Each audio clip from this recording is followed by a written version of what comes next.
ಎಲ್ಲರಿಗೂ ನಮಸ್ಕಾರ. ಇವತ್ತಿನ ಕಾರ್ಯಕ್ರಮವನ್ನು ಮಾಸ್ತಿ ಅಧ್ಯಯನ ಪೀಠ, ಮಾಸ್ತಿ ವೆಂಕಟೇಶ ಅಯ್ಯಂಗಾರ್ ಜೀವನ ಕಾರ್ಯಾಲಯ ಟ್ರಸ್ಟ್ ಪ್ರಾಯೋಜನೆ ಮಾಡಿವೆ.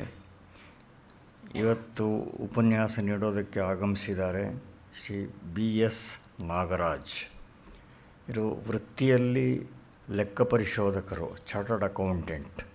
ಅಂದರೆ ಪ್ರವೃತ್ತಿಯಲ್ಲಿ ವೇದಾಂತದ ಅಭ್ಯಾಸಿಗಳು, ಸಂಸ್ಕೃತ ಸಾಹಿತ್ಯದ ಅಭ್ಯಾಸಿಗಳು. ಅವರು ಹಿಂದೆ 1967ರಲ್ಲಿ ಅವರು ಚಾರ್ಟರ್ಡ್ ಅಕೌಂಟೆನ್ಸಿ ಮಾಡಿ MES ಕಾಲೇಜಿನಲ್ಲಿ ಒಂದು 2 ವರ್ಷ ಉಪನ್ಯಾಸಕರಾಗಿಯೂ ಇದ್ದರು. 1971ರಿಂದ ಚಾರ್ಟರ್ಡ್ ಅಕೌಂಟೆಂಟ್ ಆಗಿ ಅವರು ವೃತ್ತಿಯನ್ನು ನಡೆಸಿದ್ದಾರೆ. ಅಂದರೆ ಅವರ ಸಂಸ್ಕೃತ ವೇದಾಂತದ ಆಸಕ್ತಿ ಹೆಚ್ಚುತ್ತಾ ಇದ್ದ ಹಾಗೇ ಅವರು ವೃತ್ತಿಯ ಒತ್ತಡವನ್ನು ಕಡಿಮೆ ಮಾಡಿಕೊಂಡು ಹೆಚ್ಚು ಸಮಯವನ್ನು ವೇದಾಂತದ ಸಂಸ್ಕೃತದ ಅಧ್ಯಯನಕ್ಕೆ ಮೀಸಲಾಗಿಟ್ಟಿದ್ದಾರೆ. ವಿಶೇಷವಾಗಿ ಅವರು ವೇದಾಂತದ ಪಾಠವನ್ನು ಪ್ರಸಿದ್ಧರಾದ ವಿದ್ವಾಂಸ ಯಜ್ಞನಾರಾಯಣ ಶಾಸ್ತ್ರಿಗಳ ಹತ್ತಿರ ಮತ್ತು ಶಿವರಾಮ ಶಾಸ್ತ್ರಿಗಳ ಹತ್ತಿರ ಮಲ್ಲೇಶ್ವರದ ಶಂಕರ ಮಠದಲ್ಲಿ ಅವರು ಅಧ್ಯಯನ ಮಾಡಿದ್ದಾರೆ. ಸುಮಾರು 26-27 ವರ್ಷವೇ ಅವರು ಅಧ್ಯಯನದಲ್ಲಿ ಕಳೆದಿದ್ದಾರೆ.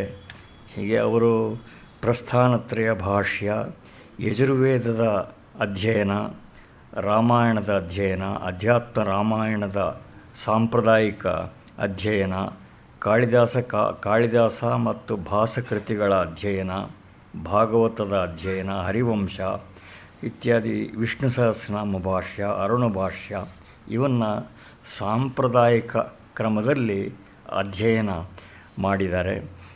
ಸುಮಾರು ನಾನು ಹೇಳಿದಾಗೆ 25 ವರ್ಷಕ್ಕೂ ಹೆಚ್ಚು ಕಾಲದಿಂದ ಅವರ ಅಧ್ಯಯನದಲ್ಲಿ ನಿರತರಾಗಿದ್ದಾರೆ. ಅವರು ವಿಶೇಷವಾಗಿ ಮಲ್ಲೇಶ್ವರದ ಗಾಂಧಿ ಸಾಹಿತ್ಯ ಸಂಘ ಮೊದಲಾದ ಸಂಸ್ಥೆಗಳಲ್ಲಿ ಇವರ ಅನೇಕ ಉಪನ್ಯಾಸಗಳು ನಡೆದಿವೆ. ಇವತ್ತು ಅವರು ಉಪನ್ಯಾಸಕ್ಕೆ ಆರಿಸಿಕೊಂಡಿರುವ ವಿಷಯ ಅಧ್ಯಾತ್ಮ ರಾಮಾಯಣ. ಹೆಚ್ಚು ಜನರಿಗೆ ತುಂಬ ಪರಿಚಿತವಲ್ಲದ ಒಂದು ಮುಖ್ಯವಾದ ಗ್ರಂಥ ಇದು. ವಿವಿಧ ದಾರ್ಶನಿಕ ಚಿಂತನೆಗಳಿಗೆ ವಾಲ್ಮೀಕಿ ರಾಮಾಯಣವನ್ನು ಆಕರವಾಗಿ ಬಳಸಿದ ಪರಂಪರೆಯ ಒಂದು ಶ್ರೇಷ್ಠ ಕೃತಿ ಅಂದರೆ ಅಧ್ಯಾತ್ಮ ರಾಮಾಯಣ. ಇದರಲ್ಲಿ ಶ್ರೀರಾಮ ಇದರಲ್ಲಿ ಬ್ರಹ್ಮ, ಸೀತೆ ಇದರಲ್ಲಿ ಮಾಯಾಶಕ್ತಿ ಅಥವಾ ಪ್ರಕೃತಿ ಇತ್ಯಾದಿ ಸಾಂಕೇತಿಕತೆಯನ್ನು ಪ್ರತಿಪಾದನೆ ಮಾಡಿದ್ದಾರೆ. ಶ್ರೀರಾಮನನ್ನು ಇದರಲ್ಲಿ ಅಧ್ಯಾತ್ಮ ಬೋಧಕನಾಗಿ ನಾವು ನೋಡ್ತೇವೆ. ಜ್ಞಾನದ ಪಾರಮ್ಯ, ಭಕ್ತಿ ಮಾರ್ಗದ ಅನುಕೂಲತೆ, ಅಸಂಗ ಅಥವಾ ನಿರ್ಲಿಪ್ತಿ ಇವೆಲ್ಲ ಬಹಳ ಪ್ರಭಾವಿಯಾಗಿ ಇದರಲ್ಲಿ ನಿರೂಪಣೆ ಆಗಿವೆ. ಸೀತೆಯ ಅಗ್ನಿಪ್ರವೇಶ ಮೊದಲಾದ ಕೆಲವು ಪ್ರಕರಣಗಳನ್ನು ಇಲ್ಲಿ ಭಿನ್ನ ರೀತಿಯಲ್ಲಿ ಅಧ್ಯಾತ್ಮ ರಾಮಾಯಣದಲ್ಲಿ ವ್ಯಾಖ್ಯಾನ ಮಾಡಿದ್ದಾರೆ. ಈ ಕೃತಿ ಯಾರು ಬರೆದದ್ದೋ ನಿಶ್ಚಯ ಇಲ್ಲ. ಇದು ಬ್ರಹ್ಮಾಂಡ ಪುರಾಣದ ಒಂದು ಭಾಗ ಅನ್ನುವ ಕಥನವೂ ಇದೆ. ಅಧ್ಯಾತ್ಮ ರಾಮಾಯಣಕ್ಕೆ ಇರುವ ಒಂದು ವಿಶೇಷ ಪ್ರಶಸ್ತಿ ಅಂತ ಹೇಳಿದ್ರೆ, ತುಳಸೀದಾಸರ ರಾಮಚರಿತ ಮಾನಸ ಕಾವ್ಯದ ರಚನೆಗೆ ಇದು ಪ್ರೇರಣೆಯನ್ನು ಒದಗಿಸಿತು ಅನ್ನೋದು. ಸುಮಾರು 65 ಸರ್ಗಗಳಲ್ಲಿ ವಿಭಜಿತವಾಗಿ ಸುಮಾರು 4200 ಶ್ಲೋಕಗಳಷ್ಟು ವಿಸ್ತಾರವಾಗಿರುವ ಅಧ್ಯಾತ್ಮ ರಾಮಾಯಣ ವಿಶೇಷವಾಗಿ ಸಾಧಕರ ವಲಯಗಳಲ್ಲಿ ಆದರಣೆ ಪಡ್ಕೊಂಡಿದೆ. ಮೂಲ ರಾಮಾಯಣದಲ್ಲಿ ಆದಿತ್ಯ ಹೃದಯ ಇವೆಲ್ಲ ಇರೋ ಹಾಗೆಯೇ ಅಧ್ಯಾತ್ಮ ರಾಮಾಯಣದಲ್ಲಿ ಅಂತರ್ಗತವಾಗಿರುವ ರಾಮಗೀತೆ, ರಾಮಹೃದಯ ಮೊದಲಾದ ಭಾಗಗಳು ವಿಶಿಷ್ಟ ಅಂತ ಅನಿಸಿವೆ. ಈ ಸಾಮಾನ್ಯವಾಗಿ ಹೆಚ್ಚು ಜನಕ್ಕೆ ಅಧ್ಯಯನದ ಅದು ಓದುವ ಅವಕಾಶ ಇಲ್ಲದೇ ಇರುವ ಕೃತಿ ಅಧ್ಯಾತ್ಮ ರಾಮಾಯಣ. ಆದ್ದರಿಂದ ಅದರ ಪರಿಚಯ ಆದರೆ ಒಳ್ಳೆಯದು ಅಂತ ನಮಗನಿಸಿ ನಾಗರಾಜರಲ್ಲಿ ಪ್ರಾರ್ಥನೆ ಮಾಡಿಕೊಂಡು ಅವರು ಅಧ್ಯಾತ್ಮ ರಾಮಾಯಣದ ಪರಿಚಯ ಮಾಡಿಕೊಡಬೇಕು ಅಂತ ತಮ್ಮೆಲ್ಲರ ಪರವಾಗಿ ಪ್ರಾರ್ಥನೆ ಮಾಡ್ತೇನೆ. ಕೂತ್ಕೊಂಡೇ ಮಾತಾಡು.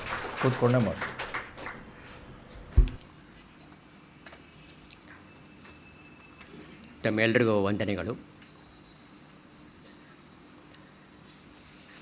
ಶ್ರೀ ಗೋಪಾಲಕೃಷ್ಣ ಗೋಖಲೆ ಸಾರ್ವಜನಿಕರ ಸಂಸ್ಥೆಯ ಆಡಳಿತ ವರ್ಗದವರು ನನ್ನನ್ನು ಇಲ್ಲಿ ಆಹ್ವಾನಿಸಿ ನನ್ನ ಬಗ್ಗೆ ಪರಿಚಯವನ್ನು ಮಾಡಿಸ್ಕೊಟ್ಟಿದ್ದಕ್ಕೆ ನಾನು ವಿದ್ವಾನ್ ರಾಮಸ್ವಾಮಿ ಅವರಿಗೆ ಅನೇಕ ಧನ್ಯವಾದಗಳನ್ನು ಅರ್ಪಿಸ್ತಾ ಇದ್ದೇನೆ.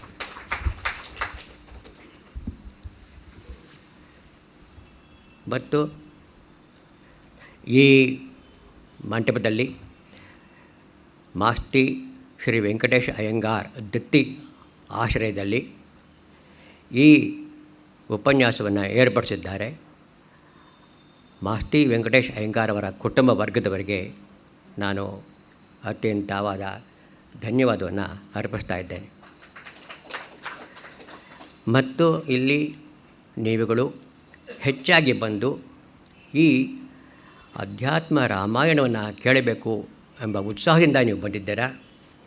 ನಿಮಗೆಲ್ರಿಗೂ ನಾನು ಅತ್ಯಂತವಾದ ಸ್ವಾಗತವನ್ನು ಬಯಸ್ತಾ ಇದ್ದೇನೆ.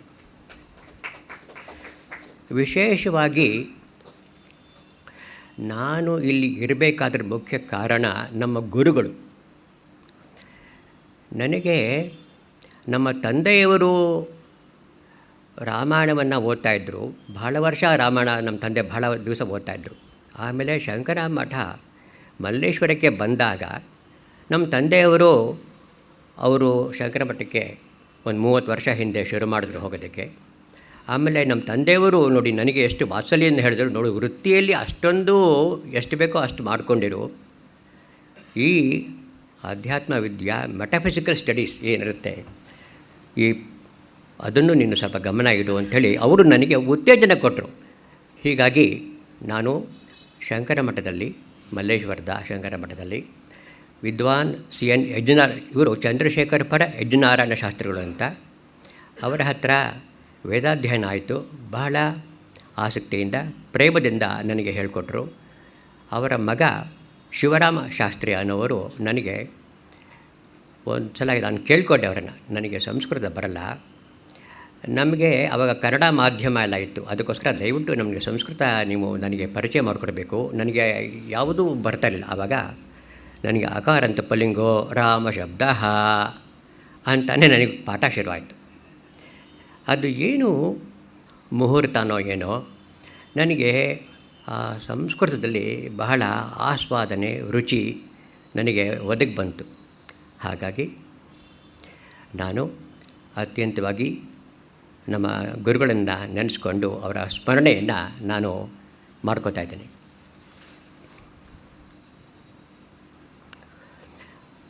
ಅಧ್ಯಾತ್ಮ ರಾಮಾಯಣದ ಪ್ರಾರಂಭ ಶ್ಲೋಕ ಇದು ರಾಮಾಯಣದ ಸಂಪುಟ ಶ್ಲೋಕವನ್ನೇ ಅನುಸರಿಸುತ್ತೆ ಇಲ್ಲಿ ನಾನು. ಯಾಕೆಂದರೆ ವಾಲ್ಮೀಕಿ ರಾಮಾಯಣವು ಯಾವ ಸಂಪುಟ ಶ್ಲೋಕವನ್ನು ಹೇಳುತ್ತೋ ಅದನ್ನು ನಾನು ಸಂಪುಟ ಶ್ಲೋಕವನ್ನು ಪೂರ್ತಿಯಾಗಿ ಹೇಳೋದಕ್ಕೆ ಬಯಸ್ತೀನಿ. ಆಮೇಲೆ ಅದಕ್ಕೆ ಮುಂಚೆ ಗುರು ಪರಂಪರಾ ಸ್ತೋತ್ರವನ್ನು ಹೇಳೋದಕ್ಕೆ ನಾನು ಬಯಸ್ತೀನಿ.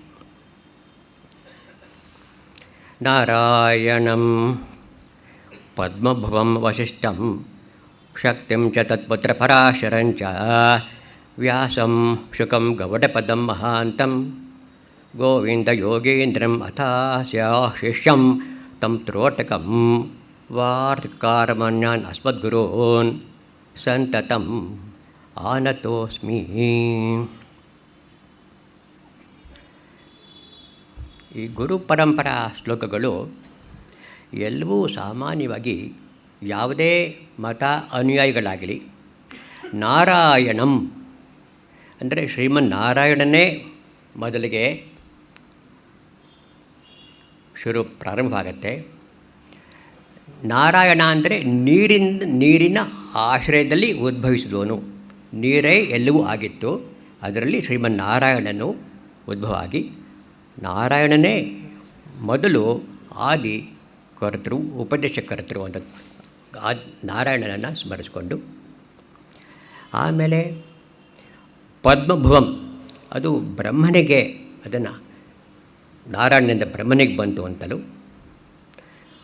ಆಮೇಲೆ ಬ್ರಹ್ಮನ ಮಾನಸ ಪುತ್ರರುಗಳು ವಸಿಷ್ಠರು, ಶಕ್ತಿ, ಪರಾಶರ, ವ್ಯಾಸ, ಶುಕ 5 ಜನ ಬರ್ತಾರೆ. ಶುಕ ಆಮೇಲೆ ಮುನಿಗಳು ಬರ್ತಾರೆ. ಗೌಡಪಾದಾಚಾರ್ಯರು ನಮ್ಮ ಆಯರು, ಆಮೇಲೆ ಶಂಕರಾಚಾರ್ಯರು ಬರ್ತಾರೆ. ಗೋವಿಂದ ಭಗವತ್ಪಾದಾಚಾರ್ಯ ಆದಮೇಲೆ ಶಂಕರಾಚಾರ್ಯರು ಬರ್ತಾರೆ.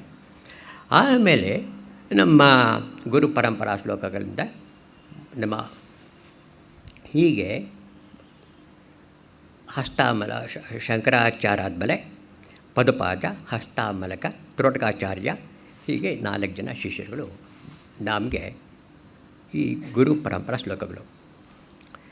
ರಾಮಾಯಣದ ಸಂಪುಟ ಶ್ಲೋಕವನ್ನು ನಾವು ಇವಾಗ ಪಡಿಸೋಣ. ರಾಮಾಯ ರಾಮಭದ್ರಾಯ ರಾಮಚಂದ್ರಾಯ ವೇದಸೆ ರಘುನಾಥಾಯ ನಾಥಾಯ ಸೀತಾಯ ಪತಿಯೇ ನಮಃ. ಶುಕ್ಲಾಂಬರಧರಂ ವಿಷ್ಣುಂ ಶಶಿವರ್ಣಂ ಚತುರ್ಭುಜಂ ಪ್ರಸನ್ನವದನಂ ಧ್ಯಾಯೇತ್ ಸರ್ವವಿಘ್ನೋಪಶಾಂತಯೇ. ವಾಗೀಶಾದ್ಯಾಃ ಸುಮನಸಃ ಸರ್ವಾರ್ಥಾನಮುಪಕ್ರಮೇ ಯನ್ನತ್ವಾ ಕೃತಕೃತ್ಯಾಃ ಸ್ಯುಃ ತನ್ನಮಾಮಿ ಗಜಾನನಂ. ದೌರ್ಭಿರ್ಯುಕ್ತಾ ಚತುರ್ಭಿಃ ಸ್ಫಟಿಕಮಣಿಮಯಿ ಅಕ್ಷಮಾಲಾಂ ದಧಾನ ಹಸ್ತೇನೇಕೇನ ಪದ್ಮಂ ಸತ್ವಶುಕಂ ಪುಸ್ತಕಂ ಚಾಪರೇಣ ಭಾಸಾ ಕುಂದೇಂದು ಶಂಖಃ ಸ್ಫಟಿಕಮಣಿ ಭಾಸಮಾನ ಸಮಾನ ಸಾ ಮೇ ವಾಗ್ದೇವತೇಯಂ ನಿವಸತು ಸರ್ವದಾ ಸುಪ್ರಸನ್ನ. ಕೂಜಂತಂ ರಾಮ ರಾಮೇತಿ ಮಧುರಂ ಮಧುರಾಕ್ಷರಂ ಆರುಹ್ಯ ಕವಿತಾಶಾಖಾಂ ವಂದೇ ವಾಲ್ಮೀಕಿಕೋಕಿಲಂ. ವಾಲ್ಮೀಕೇಃ ಮನಸಿಂಹಸ್ಯ ಕವಿತಾವನಚಾರಿಣಃ ಶೃಣ್ವನ್ ರಾಮಕಥಾನಾದಂ ಕೋ ನ ಯಾತಿ ಪರಾಂಗತಿಂ ಸತತಂ ಪಿಬನ್ ರಾಮಚರಿತಾಮೃತಸಾಗರಂ ಅತೃಪ್ತಸ್ತು ಮುನಿಂ ವಂದೇ ಪ್ರಾಚೇತಸಂ ಅಕಲ್ಮಷಂ. ಗೋಷ್ಪದೀಕೃತವಾರಾಶಿಂ ಮಶಿಕೀಕೃತ ರಾಕ್ಷಸಂ ರಾಮಾಯಣ ಮಹಾಮಾಲಾರತ್ನಂ ವಂದೇ ಅನಿಲಾತ್ಮಜಂ. ಅಂಜನಾನಂದನಂ ವೀರಂ ಜಾನಕೀಶೋಕನಾಶನಂ ಕಪೀಶಮಕ್ಷಹಂತಾರಂ ವಂದೇ ಲಂಕಾಭಯಂಕರಂ. ಉಲ್ಲಂಘ್ಯ ಸಿಂಧೋಃ ಸಲಿಲಂ ಸಲೀಲಂ ಯಃ ಶೋಕವಹ್ನಿಂ ಜನಕಾತ್ಮಜಾಯಾಃ ಆದಾಯ ತೇನೈವ ದದಾಹ ಲಂಕಾಂ ತನ್ನಮಾಮಿ ಪ್ರಾಂಜಲಿರಾಂಜನೇಯಂ.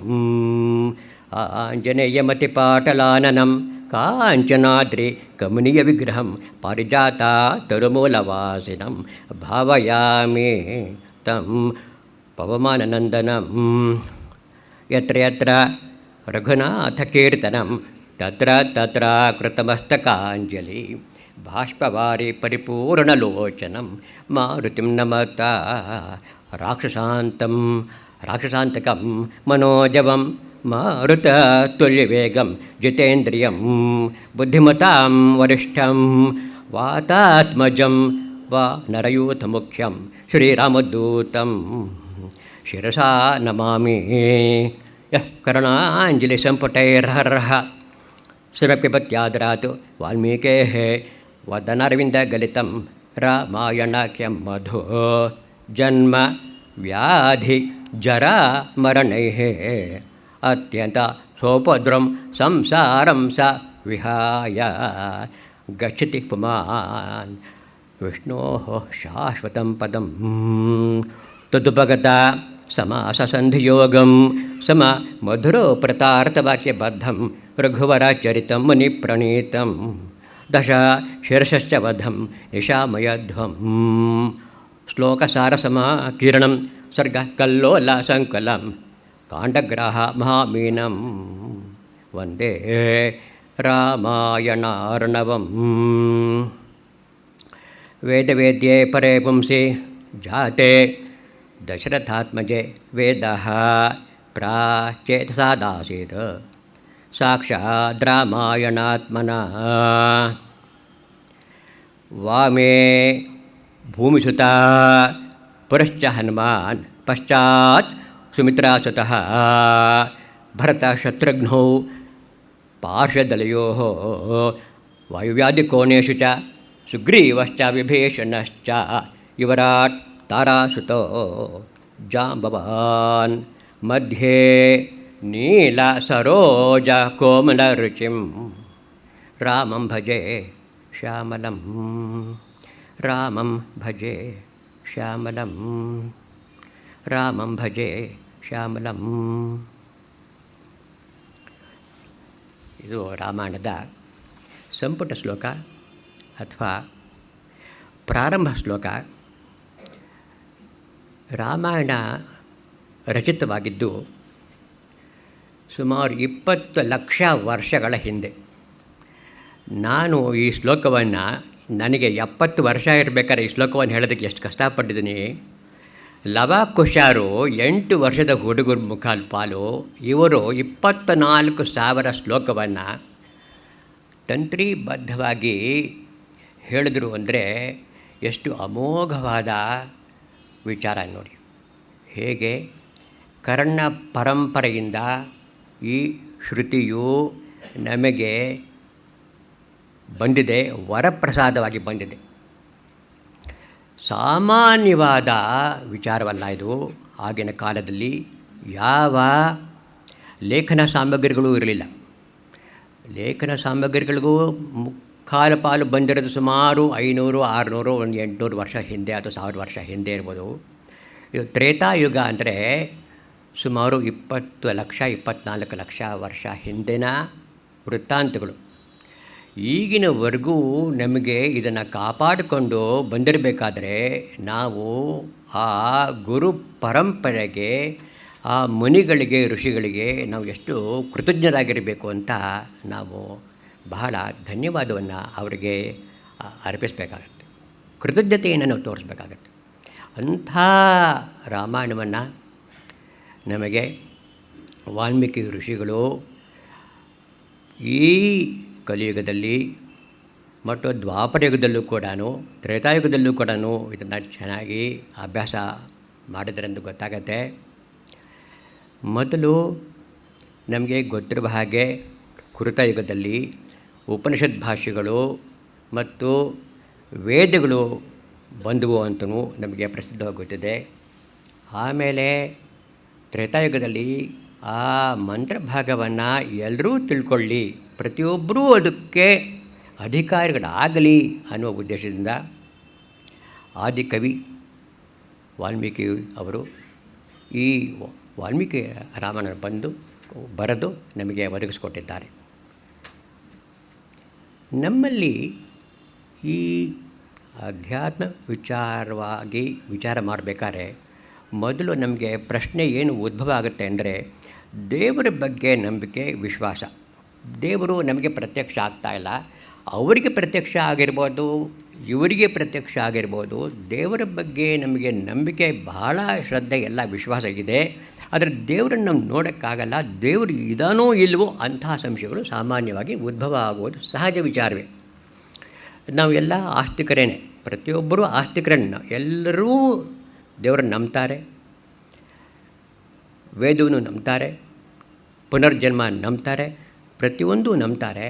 ಆದರೆ ಸ್ವಲ್ಪ ಆ ವಿಚಾರದಲ್ಲಿ ಏನು ಋಷಿಗಳು ಮುನಿಗಳು ಹೇಳ್ತಾರೆ ಅನ್ನೋದನ್ನು ಅಧ್ಯಯನ ಅಭ್ಯಾಸ ಮಾಡ್ತಾ ಹೆಚ್ಚು ಅದರ ಬಗ್ಗೆ ನಮಗೆ ಅದರ ವಿಚಾರ ಗಮ್ಯವಾಗುತ್ತೆ, ತಿಳಿದು ಬರುತ್ತೆ. ಇದು ಅಭ್ಯಾಸೇನ ಸರ್ವಂ ವಿಂದತೆ ಮನುಷ್ಯಾಃ. ಮನುಷ್ಯರು ಅಭ್ಯಾಸದಿಂದಲೇ ಎಲ್ಲಿಗೂ ಬರ್ತಾರೆ. ಅಭ್ಯಾಸ ಇಲ್ಲ ಯಾವುದೂ ನಾವು ಯಾವ ಲೌಕಿಕ ಪರೀಕ್ಷೆ ಆಗಲಿ, ಬೇರೆ ಯಾವ ಪರೀಕ್ಷೆ ಆಗಲಿ, ಅಭ್ಯಾಸ ಇಲ್ಲದೇ ಯಾವುದನ್ನು ನಾವು ಉತ್ತೀರ್ಣ ಆಗೋದಕ್ಕೆ ಆಗಲ್ಲ ಅಂತ ಗೊತ್ತಿರೋ ವಿಚಾರ.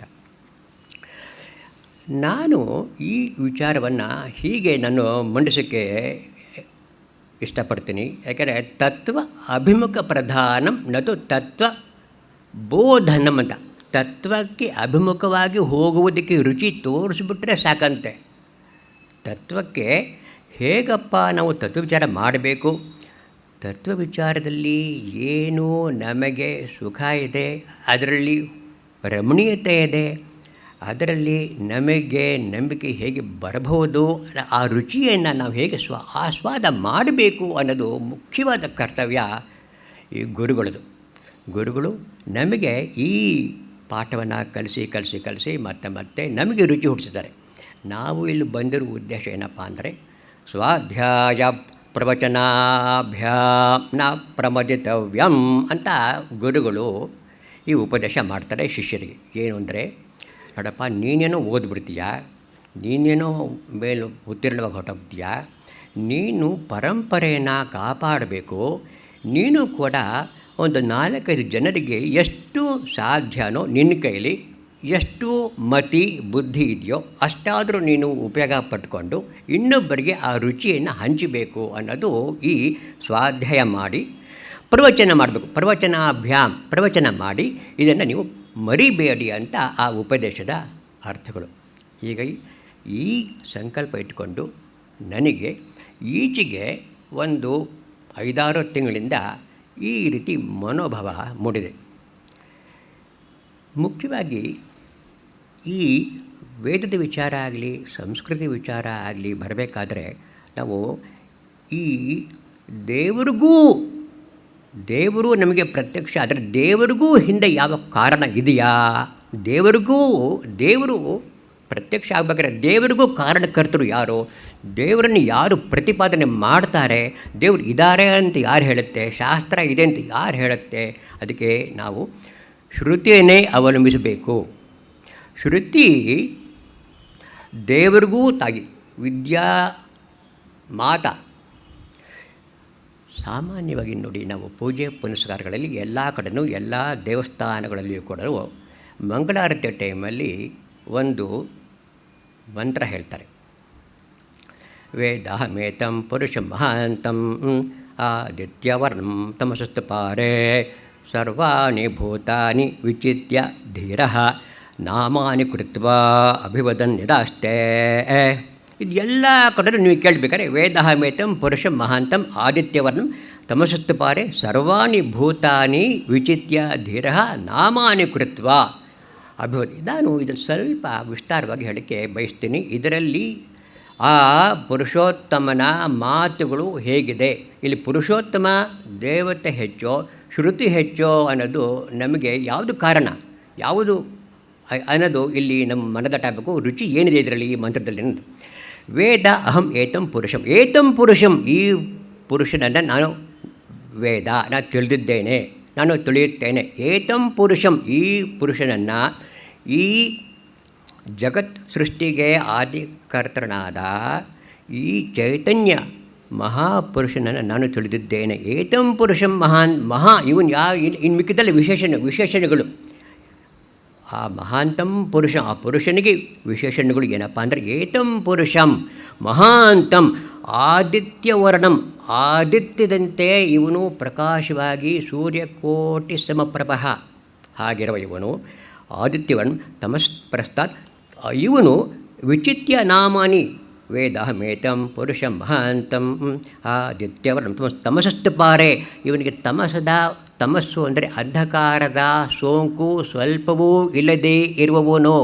ಇವನು ಪ್ರಜ್ಞಾನ ಘನಃ, ಇವನು ಎಲ್ಲವೂ ಆಕಾಶಮಯನಾಗಿ, ಇವನು ಪ್ರಕಾಶಮಯನಾಗಿ ಜ್ಞಾನಸ್ವರೂಪನಾಗಿರ್ತಾನೆ. ಇವನು ಅಂದರೆ ತಮಸ್ಸು ಯಾವ ಮುಟ್ಟದೇ ಇರುವುದು, ಅಂಧಕಾರ ಇಲ್ಲದೇ ಇರುವವನು ತಮಸ್ಸು ಇವನು ಈ ಮಹಾಪುರುಷನು ಸರ್ವಾಣಿ ನಾಮಾನಿ ವಿಚಿತ್ಯ, ಎಲ್ಲ ಭೂತಾನಿ ವಿಚಿತ್ಯ, ಸರ್ವಾಣಿ ಭೂತಾನಿ ಎಲ್ಲ ಭೂತಗಳು ಪದಾರ್ಥಗಳನ್ನು ವಿಚಿತ್ಯ ನಾಮಾನಿ ಕೃತ್ವ, ನಾಮಗಳನ್ನು ಕೊಟ್ಟಿದ್ದಾರೆ. ಇದು ಮುಖ್ಯವಾದ ವಿಚಾರ. ಏನಪ್ಪ ಅಂದರೆ, ನಾಮ ಅಂದರೆ ಶಬ್ದ ಅಂದರೆ ವೇದ.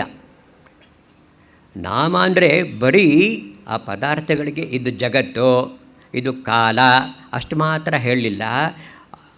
ಪ್ರತಿಯೊಂದು ಸೃಷ್ಟಿಗೆ ಯಾವುದು ಜ್ಞಾನ ಇದೆಯೋ ಆ ಜ್ಞಾನವನ್ನು ನಮಗೆ ಕೊಟ್ಟು ಈ ಸೃಷ್ಟಿಯನ್ನು ನಾವು ಹೇಗೆ ತಿಳಿಬೇಕು ಅನ್ನೋದನ್ನು ಕೊಟ್ಟ ಮಹಾಪುರುಷ. ವೇದಮೇತಂ ಪುರುಷಂ ಮಹಾಂತಂ ಆದಿತ್ಯವರ್ಣಂ ತಮಸಸ್ತು ಪಾರೆ ಸರ್ವಾಣಿ ಭೂತಾನಿ ವಿಚಿತ್ಯ ಧೀರಃ ನಾಮಾನಿ ಕೃತ್ವ ಅಭಿವದನ್. ಅವನು ಮತ್ತೆ ಹೇಳ್ತಾ ಇದು ಅಂತ ಅವನು ಆಸ್ತೆ, ಅವನು ಇದ್ದು ಬಿಟ್ಟಿದ್ದಾನೆ. ಅಂದರೆ ಅವನು ಸೃಷ್ಟಿ ಮಾಡಿ ಹೊರಗಡೆ ಇರಲಿಲ್ಲ, ಅವನು ಎಲ್ಲ ಪದಾರ್ಥಗಳಲ್ಲಿಯೂ ಹಾಸುಹೊಕ್ಕಾಗಿ ಅವನು ಆ ಪದಾರ್ಥಗಳಲ್ಲೇ ಅಧಿಷ್ಠಾತೃ ದೇವತೆಯಾಗಿ ಇದ್ದು ಬಿಟ್ಟಿದ್ದಾನೆ. ಇದು ಮುಖ್ಯವಾದ ವಿಚಾರ. ಇಲ್ಲಿ ಏನು ಅಂದರೆ, ನಾಮಾನಿ ಕೃತ್ವ ಅಭಿವದನ್ ಆಸ್ತೆ ವಸ್ತುನಲ್ಲಿ ಸಾಮಾನ್ಯವಾಗಿ ನಾವೇನು ಮಾಡ್ತೀವಿ ಅಂದರೆ ಒಂದು ವಸ್ತುವನ್ನು ನೋಡಿ ಅದಕ್ಕೆ ಒಂದು ನಾಮ ಕೊಡ್ತೀವಿ. ಅದು ಸಹಜ. ರೂಪ ನೋಡ್ತೀವಿ, ಆಕಾರ ನೋಡ್ತೀವಿ, ಅದರ ಲಕ್ಷಣ ನೋಡ್ತೀವಿ, ಅದಕ್ಕೆ ಒಂದು ಹೆಸರು, ಲಿಂಗನೂ ನೋಡ್ತೀವಿ, ಅದಕ್ಕೆ ಒಂದು ಹೆಸರು ಕೊಡ್ತೀವಿ.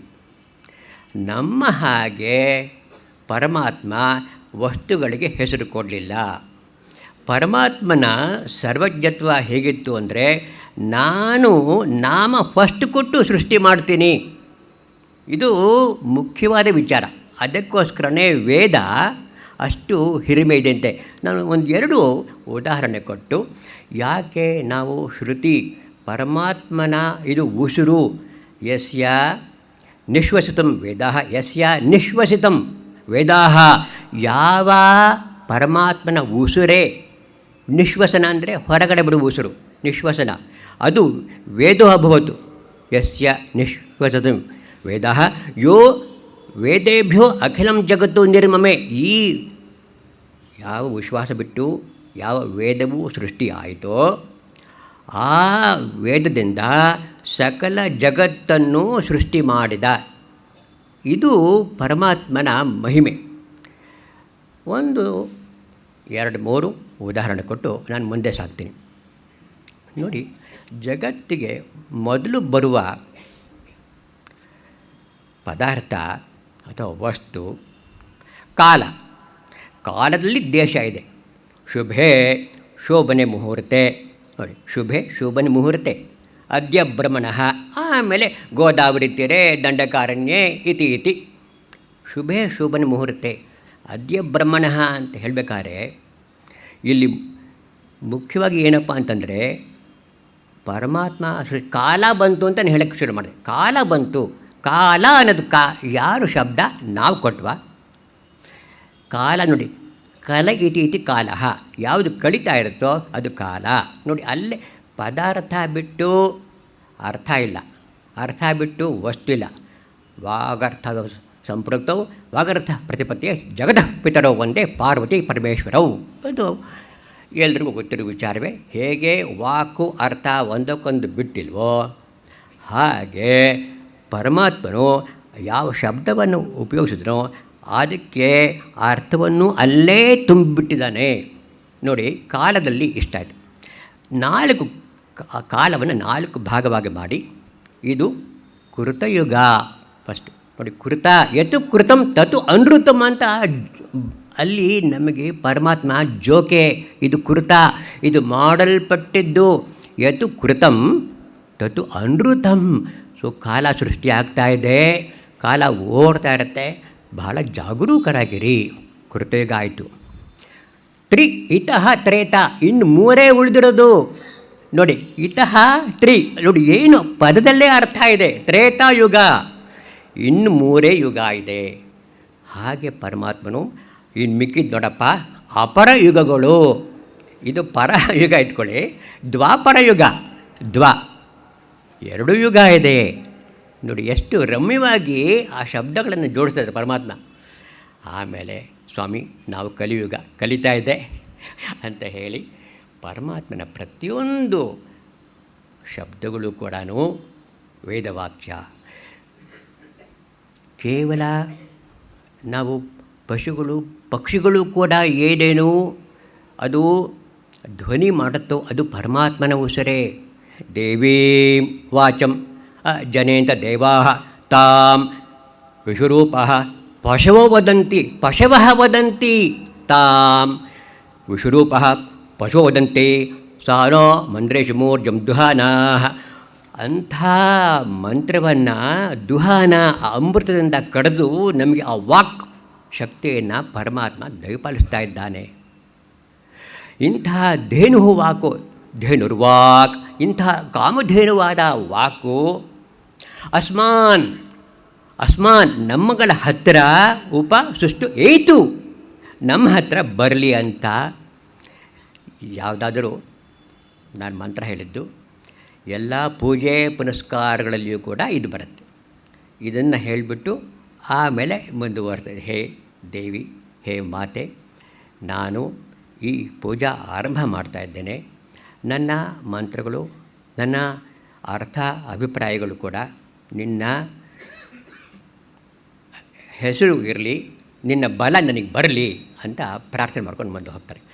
ಅದಕ್ಕೋಸ್ಕರ ನಾನು ಏನು ಇಲ್ಲಿ ಪ್ರತಿಪಾದನೆ ಮಾಡೋಕ್ಕೆ ಹೋಗ್ತಾ ಇದ್ದೀನಿ ಈ ಪೀಠಿಕೆಯಲ್ಲಿ ಅಂತಂದರೆ, ನಮಗೆ ಶ್ರುತಿನಲ್ಲಿ ಯಾವ ವಿಶ್ವಾಸ ಈ ಥರ ಬಂದರೆ ಖಂಡಿತವಾಗಲೂ ಕೂಡ ಈ ಪರಂಪರೆಯನ್ನು ನಾವು ಅನುಸರಿಸ್ಕೊಂಡು ಹೋಗ್ಬೋದು. ಇಷ್ಟು ಹೇಳಿ ನಾನು ಈ ಅಧ್ಯಾತ್ಮ ರಾಮಾಯಣವನ್ನು ಉಲ್ಲೇಖಿಸೋಕ್ಕೆ ನಾನು ಮುಂದುವರಿಸ್ತೇನೆ. ಅಧ್ಯಾತ್ಮ ರಾಮಾಯಣದು ಮುಖ್ಯವಾಗಿ 2 ಪುಸ್ತಕಗಳು. ಹೊಳೆ ನರಸೀಪುರರು ಬರೆದಿರುವ ಅಧ್ಯಾತ್ಮ ಪ್ರಕಾಶ ಕಾರ್ಯಾಲಯ ಅವರು ಹೊರಗಡೆ ಪ್ರಕಟ ಮಾಡಿರುವ ಒಂದು ಪುಸ್ತಕ. 2ನೇದು ಗೀತಾ ಪ್ರೆಸ್ ಗೋರಖ್ಪುರ್ ಇವರು ಒಂದು ಪುಸ್ತಕ ಬರೆದರು. ಇದು ಮುಖ್ಯವಾಗಿ ನಮಗೆ ಸಿಕ್ಕಿರೋದು 2 ಪುಸ್ತಕಗಳು. ಹಿಂದೇನೂ ಕೆಲವು ಹಿಂದಿ ಸಂಸ್ಕೃತದ ಕೆಲವು ಇತ್ತು. ಅಧ್ಯಾತ್ಮ ರಾಮಾಯಣವು ಯಾವಾಗ ಪ್ರಕಟವಾಯಿತು, ಯಾವಾಗ ಶುರುವಾಯಿತು, ಯಾವಾಗ ಪ್ರಾರಂಭವಾಯಿತು, ಇದು ಸಂಸ್ಕೃತ ವಾङ्ಮಯ ಪ್ರಪಂಚದಲ್ಲಿ ಯಾವಾಗಲೂ ಇದು ನಮಗೆ ಒಂದು ಸಂದೇಹಾಸ್ಪದವೇ ಇರುತ್ತೆ. ಇವಾಗ ಕಾಳಿದಾಸ ಯಾವಾಗಿದ್ದರು, ಭಾಸ ಯಾವಾಗಿದ್ದರು, ಇದರ ಬಗ್ಗೆ ನಮಗೆ ಕೆಲವು ಮಾಹಿತಿಗಳು ಸಿಗೋದು ಕಷ್ಟ ಆಗುತ್ತೆ. ಆದರೂ ವಿಮರ್ಶಕಾರರು ನಮಗೆ ಬೇಕಾದಷ್ಟು ಮಾಹಿತಿಯನ್ನು ಕೊಟ್ಟಿದ್ದಾರೆ. ಅಧ್ಯಾತ್ಮ ರಾಮಾಯಣ ಸುಮಾರು ನಮಗೆ ಇವಾಗ ತಿಳಿದಿರೋ ಹಾಗೆ ಸುಮಾರು 200-300 ವರ್ಷದಿಂದ ಬಂದಿರಬಹುದು ಲೇಖನ ಪ್ರತಿಯಾಗಿ. ಈಗ ನಮಗೆ ಸಿಗ್ತಾ ಇರೋದು ಬಹಳ ಈಗ ತಾನೇ ಪ್ರಕಟ ಆಗ್ತಾ ಇರೋದು. ಹಾಗಾಗಿ ಇದು ಕರ್ಣ ಪರಂಪರೆಯ ಅಂದರೆ ಕಿವಿಯಿಂದ ಕಿವಿಗೆ ಈ ರಾಮಾಯಣವು ಬಂದಿದ್ದರಿಂದ ಇದು ಪುರಾತನ ಕಾಲದ್ದು ಅಂತಲೇ ನಮ್ಮ ನಂಬಿಕೆ. ಕೆಲವರು ಇದನ್ನು ವಿಶ್ವಾಮಿತ್ರ ಮೊದಲು ಇದನ್ನು ಪ್ರಸಿದ್ಧ ಮಾಡಿದ್ರು ಅಂತನೋ, ಪ್ರಸಿದ್ಧವಾಗಿ ಮಾಡಿದ್ರು ಅಂತನೋ, ಇನ್ನು ಕೆಲವರು ಇತ್ತೀಚೆಗೆ ಮಾಡಿದ್ದು ಅಂತನೋ, ಅದು ಬರವಣಿಗೆಯಲ್ಲಿ ಅಂತ ಇದೆ. ಹೀಗಾಗಿ ಇಷ್ಟು ವಿಚಿಕಿತ್ಸೆ ನಮಗೆ ಸಾಕು. ಇದರ ಕರ್ತೃ ವಿಷಯ ಆಗಲಿ ಅದು. ಇದು ಮುಖ್ಯವಾಗಿ ಅಧ್ಯಾತ್ಮ ರಾಮಾಯಣ ಶಿವ ಪಾರ್ವತಿ ಸಂವಾದದಿಂದ ಮುಂದುವರಿಯುತ್ತೆ. ಶಿವ ಪಾರ್ವತಿ ಅವರೇ ಇಲ್ಲಿ ಮುಖ್ಯವಾಗಿ ಅವರು ನಮಗೆ ಗುರುಗಳಾಗಿ ಅಧ್ಯಾತ್ಮ ರಾಮಾಯಣವನ್ನು ನಮಗೆ ತಿಳಿಸ್ತಾ ಇದ್ದಾರೆ.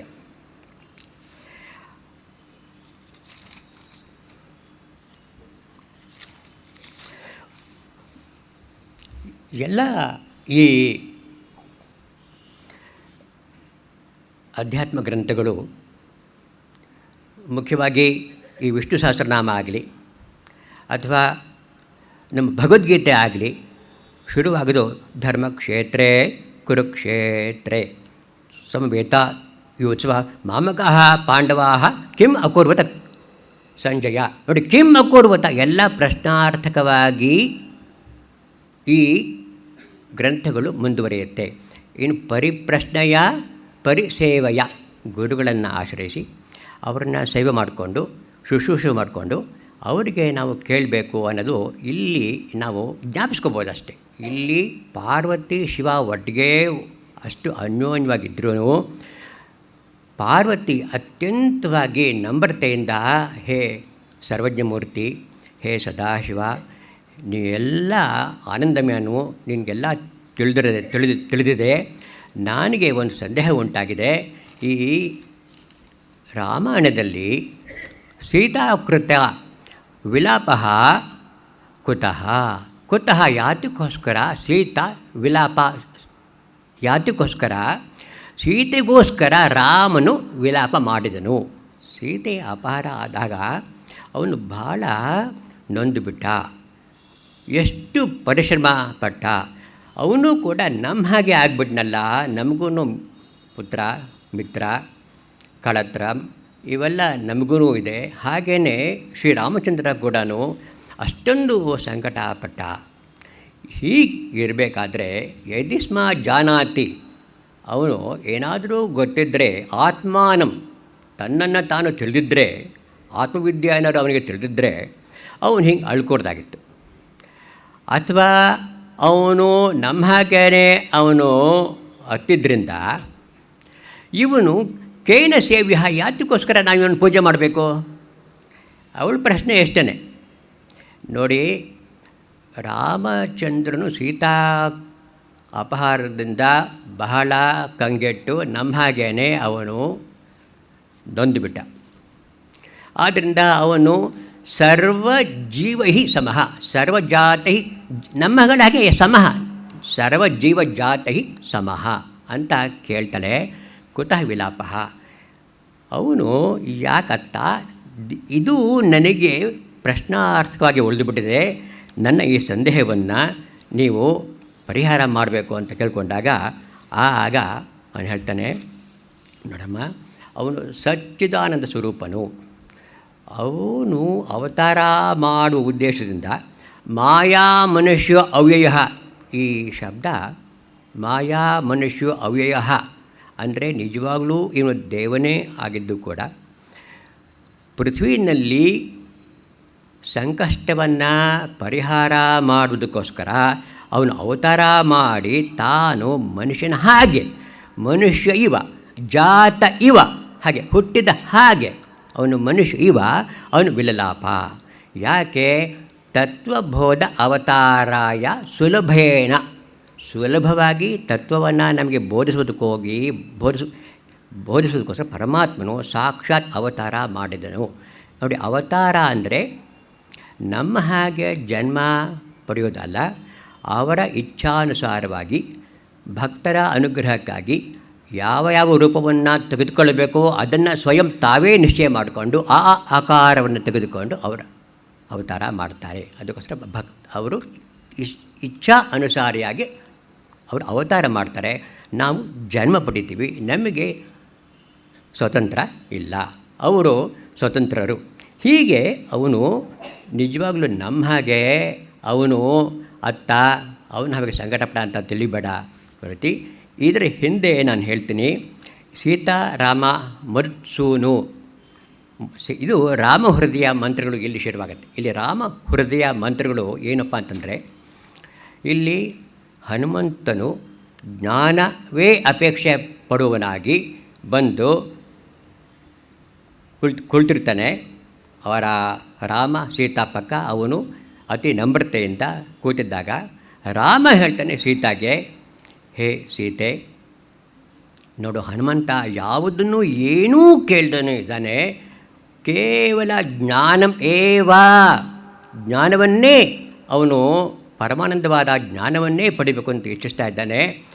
ಹೇ ಸೀತೆ, ನೀನು ಅವನಿಗೆ ರಾಮತತ್ವವನ್ನು ಹೇಳು, ಅಧ್ಯಾತ್ಮ ತತ್ವವನ್ನು ಹೇಳು ಅಂತ ಹೇಳಿದಾಗ ಆಗ ಸೀತೆಯು ವಿಶದವಾಗಿ ರಾಮನು ಸಚ್ಚಿದಾನಂದ ಅದ್ವಯನು, ಅವನು ಅದ್ವಿತೀಯನು, ಅವನಿಗೆ ಶೋಕ ಮೋಹ ಯಾವುದೂ ಇಲ್ಲ, ಅವನು ಹೇಗೆ ಪ್ರಾಕೃತನಾಗಿ ಆಡ್ದ, ಯಾಕೆ ಸುಲಭವಾಗಿ ಭೂಮಿಯಲ್ಲಿ ಅವತರಿಸಿ ಹೇಗೆ ವ್ಯವಹಾರ ಮಾಡಬೇಕು ಅನ್ನೋದು ತೋರಿಸೋಕ್ಕೋಸ್ಕರ ಅವನು ಇಲ್ಲಿ ಅವತಾರ ಮಾಡಿದ್ದಾನೆ ಅಂತ ಅಲ್ಲಿ ಸೀತಾರಾಮ ಮರುತ್ಸೂನು ಸಂವಾದದಲ್ಲಿ ಬರ್ತಿದ್ದು. ಆಮೇಲೆ ರಾಮ ಹೃದಯ ಆದಮೇಲೆ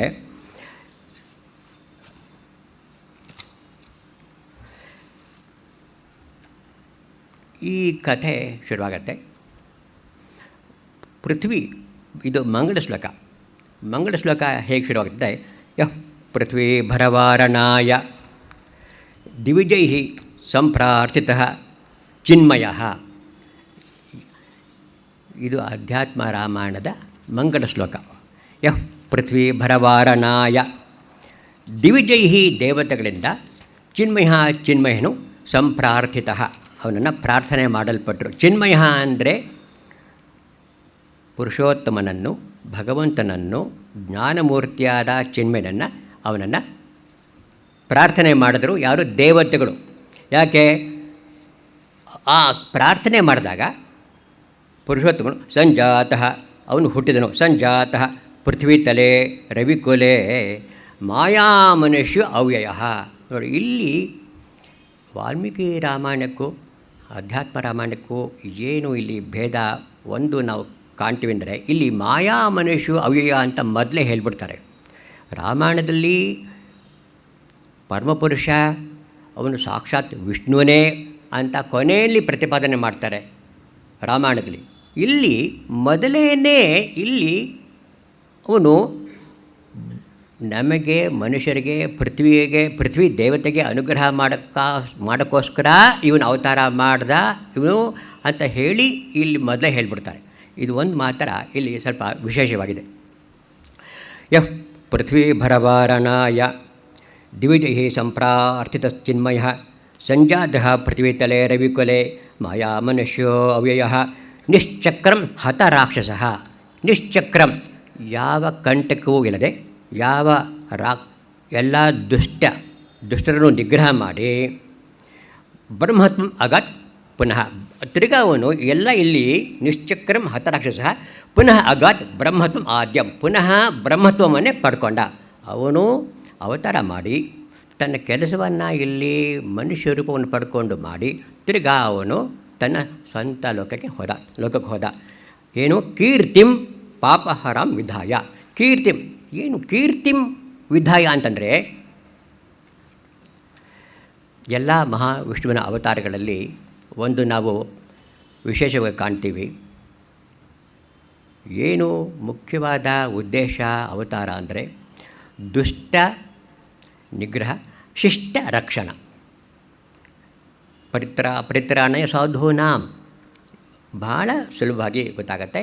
ಸಾಧು ಜನಗಳನ್ನು ರಕ್ಷಣೆ ಮಾಡೋದು, ಆ ಕೀರ್ತಿಯನ್ನು ತನ್ನ ಯಾವ ಪ್ರತಿಜ್ಞೆ ಇದೆಯೋ ದುಷ್ಟರನ್ನು ನಿಗ್ರಹ ಮಾಡೋದು, ಸಾಧು ಪುರುಷರನ್ನು ರಕ್ಷಣೆ ಮಾಡೋದು ಯಾವ ಪ್ರತಿಜ್ಞೆ ಮಾಡಿದರೋ ಅದನ್ನು ಕೀರ್ತಿಂ, ಅದನ್ನು ಸ್ಥಾಪನೆ ಮಾಡಿ ಪಾಪಹರಾಂ, ಎಲ್ಲ ಪಾಪಗಳನ್ನೂ ತೊಲಗಿಸಿ ಪಾಪಗಳು ಇಲ್ಲದ ಹಾಗೆ ಮಾಡಿ ಜಗತ್ತಿನಲ್ಲಿ ಅವನು ಅಂಥ ಜಾನಕಿ ಈಶಂ ಸೀತಾಪತಿಯನ್ನು ನಾನು ನಮಿಸುತ್ತೇನೆ. ಇದು ಮಂಗಳ ಶ್ಲೋಕ ಅಧ್ಯಾತ್ಮ ರಾಮಾಯಣದ್ದು.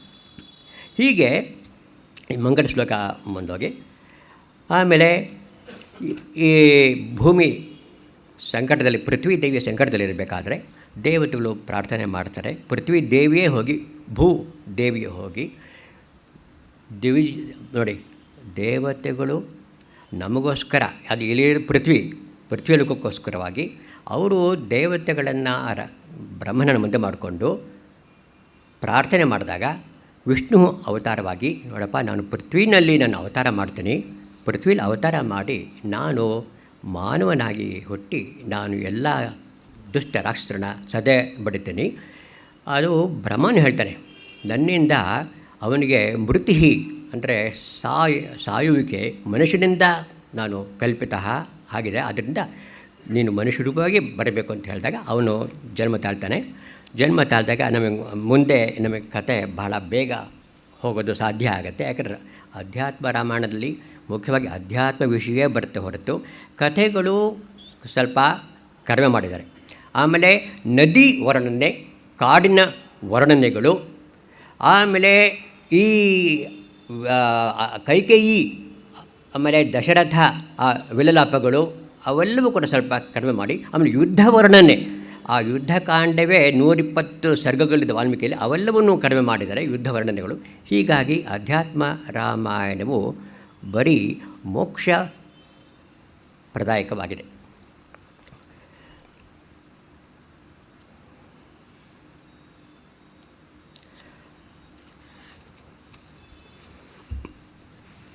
ಶ್ರೀರಾಮಚಂದ್ರ ಹೇಳ್ತಾನೆ, ಹೇಳಿದ ನನ್ನನ್ನು ಕಶ್ಯಪ ಋಷಿ ಅತ್ಯಂತವಾಗಿ ನನ್ನ ಪ್ರಾರ್ಥನೆ ಮಾಡಿದ್ದಾನೆ, ನೀನೇ ನನ್ನ ಪುತ್ರನಾಗಿ ಹುಟ್ಟಬೇಕು ಅಂತ ಹಿಂದೆ. ಆದ್ದರಿಂದ ಆ ಕಶ್ಯಪ ಮಹಾಮುನಿಯು ಈಗ ದಶರಥರಾಗಿ ಹುಟ್ಟಿದ್ದಾನೆ. ಸೊ ದಶರಥನಿಗೆ ನಾನು ಪುತ್ರ ಭಾವೇನ ನಾನು ಅಲ್ಲಿ ಜನಿಸಿ ನಾನು ಹುಟ್ಟುತ್ತೀನಿ ಅಂಥೇಳಿ ಅವನು ದಶರಥನ ಮಗನಾಗಿ ಹುಟ್ಟೋದು ಇಲ್ಲಿ ಬರುತ್ತೆ. ಇಲ್ಲಿ ರಾಮಾಯಣದಲ್ಲಿ, ವಾಲ್ಮೀಕಿ ರಾಮಾಯಣದಲ್ಲಿ ಅಲ್ಲಿ ಅಗ್ನಿ ಪ್ರತ್ಯಕ್ಷ ಆಗಿ ಹೋಮಕೊಂಡಿದ್ದರಿಂದ ಅಲ್ಲಿ ಅಮೃತ ಕಲಶವನ್ನು ಅರ್ಧ ಕೌಸಲ್ಯಾಗೂ ಅರ್ಧ ಮಿಕ್ಕಿದ ಅರ್ಧ ಸೌಮಿತ್ರಿಗೂ, ಆಮೇಲೆ ಅದರಲ್ಲಿ ಮಿಕ್ಕಿದ ಅರ್ಧ ಕೈಕೇಯಿಗೂ ಕೊಟ್ಟು, ಹೀಗೆ ಈ 4, 3, 1 ಆ ಥರ ಭಾಗ 4:3:1 ಆ ಭಾಗದಲ್ಲಿ ಹಂಚಿದ ಆ ಕಥೆ ಬರುತ್ತೆ. ಇಲ್ಲಿ ಅದು ಏನು ಆ ಕಥೆ ಬಗ್ಗೆ ಆ ವಿಷಯ ಇಲ್ಲ. ಇಲ್ಲಿ ಬರೋದು ಅವನು ಕೌಸಲ್ಯಗೆ ಜನಿಸಿದನು ಅಂತ ಹೇಳಿ ಬರುತ್ತೆ.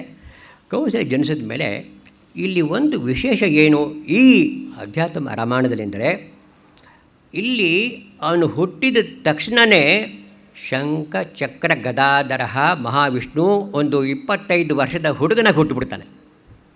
ಆಗ ಕೌಸಲ್ಯೆ ಹೇಳ್ತಾಳೆ, ಏನಪ್ಪ ನೀನು ಹೀಗೆ ಶಂಖ ಚಕ್ರ ಗದಾಧರ ಹಸಿ ಇಟ್ಕೊಂಡು ನೀನು ಈ ಶ್ವೇತಾಂಬರಧಾರಿಯಾಗಿ ನೀನು ಅವತಾರ ಮಾಡಿಬಿಟ್ರೆ, ನಾನು ತಾಯಿಯಾಗಿ ನೀನು ಆ ಮಗು ಆಟ ಆಡೋದಾಗಲಿ ಮುದ್ದಾಡೋದಾಗಲಿ ಆ ಸಹಜವಾದ ಮಾತೃ ವಾತ್ಸಲ್ಯ ಏನೇನು ಇರುತ್ತೋ ಅದೆಲ್ಲ ನಾನು ಅನುಭವಿಸಬೇಡವೆ. ದಯವಿಟ್ಟು ನೀನು ಬಾಲಭಾವದಿಂದ ನೀನು ಜನ್ಮವನ್ನು ತಳಿ, ಬಾಲಭಾವದಿಂದ ಜನ್ಮವನ್ನು ಪಡಿತ ಹೇಳಿದಾಗ ಆಗ ರಾಮನು ಬಾಲಭಾವದಿಂದ ಬಡಿತಾನೆ ಅಂತಲೂ. ಆಮೇಲೆ ಇಲ್ಲಿ ಬೇಗ ಕಥೆ ಮುಂದುವರಿಯುತ್ತೆ.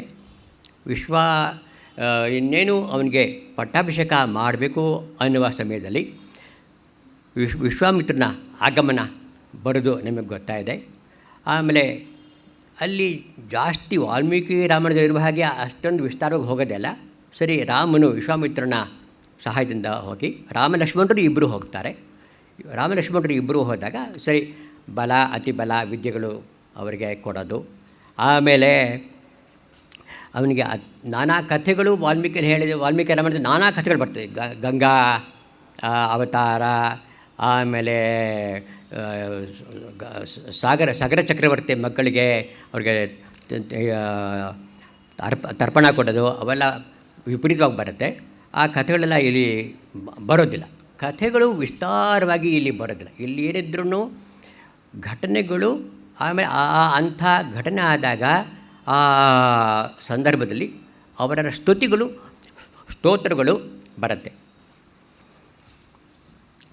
ಲಕ್ಷ್ಮಣನಿಗೆ ಯಾವಾಗ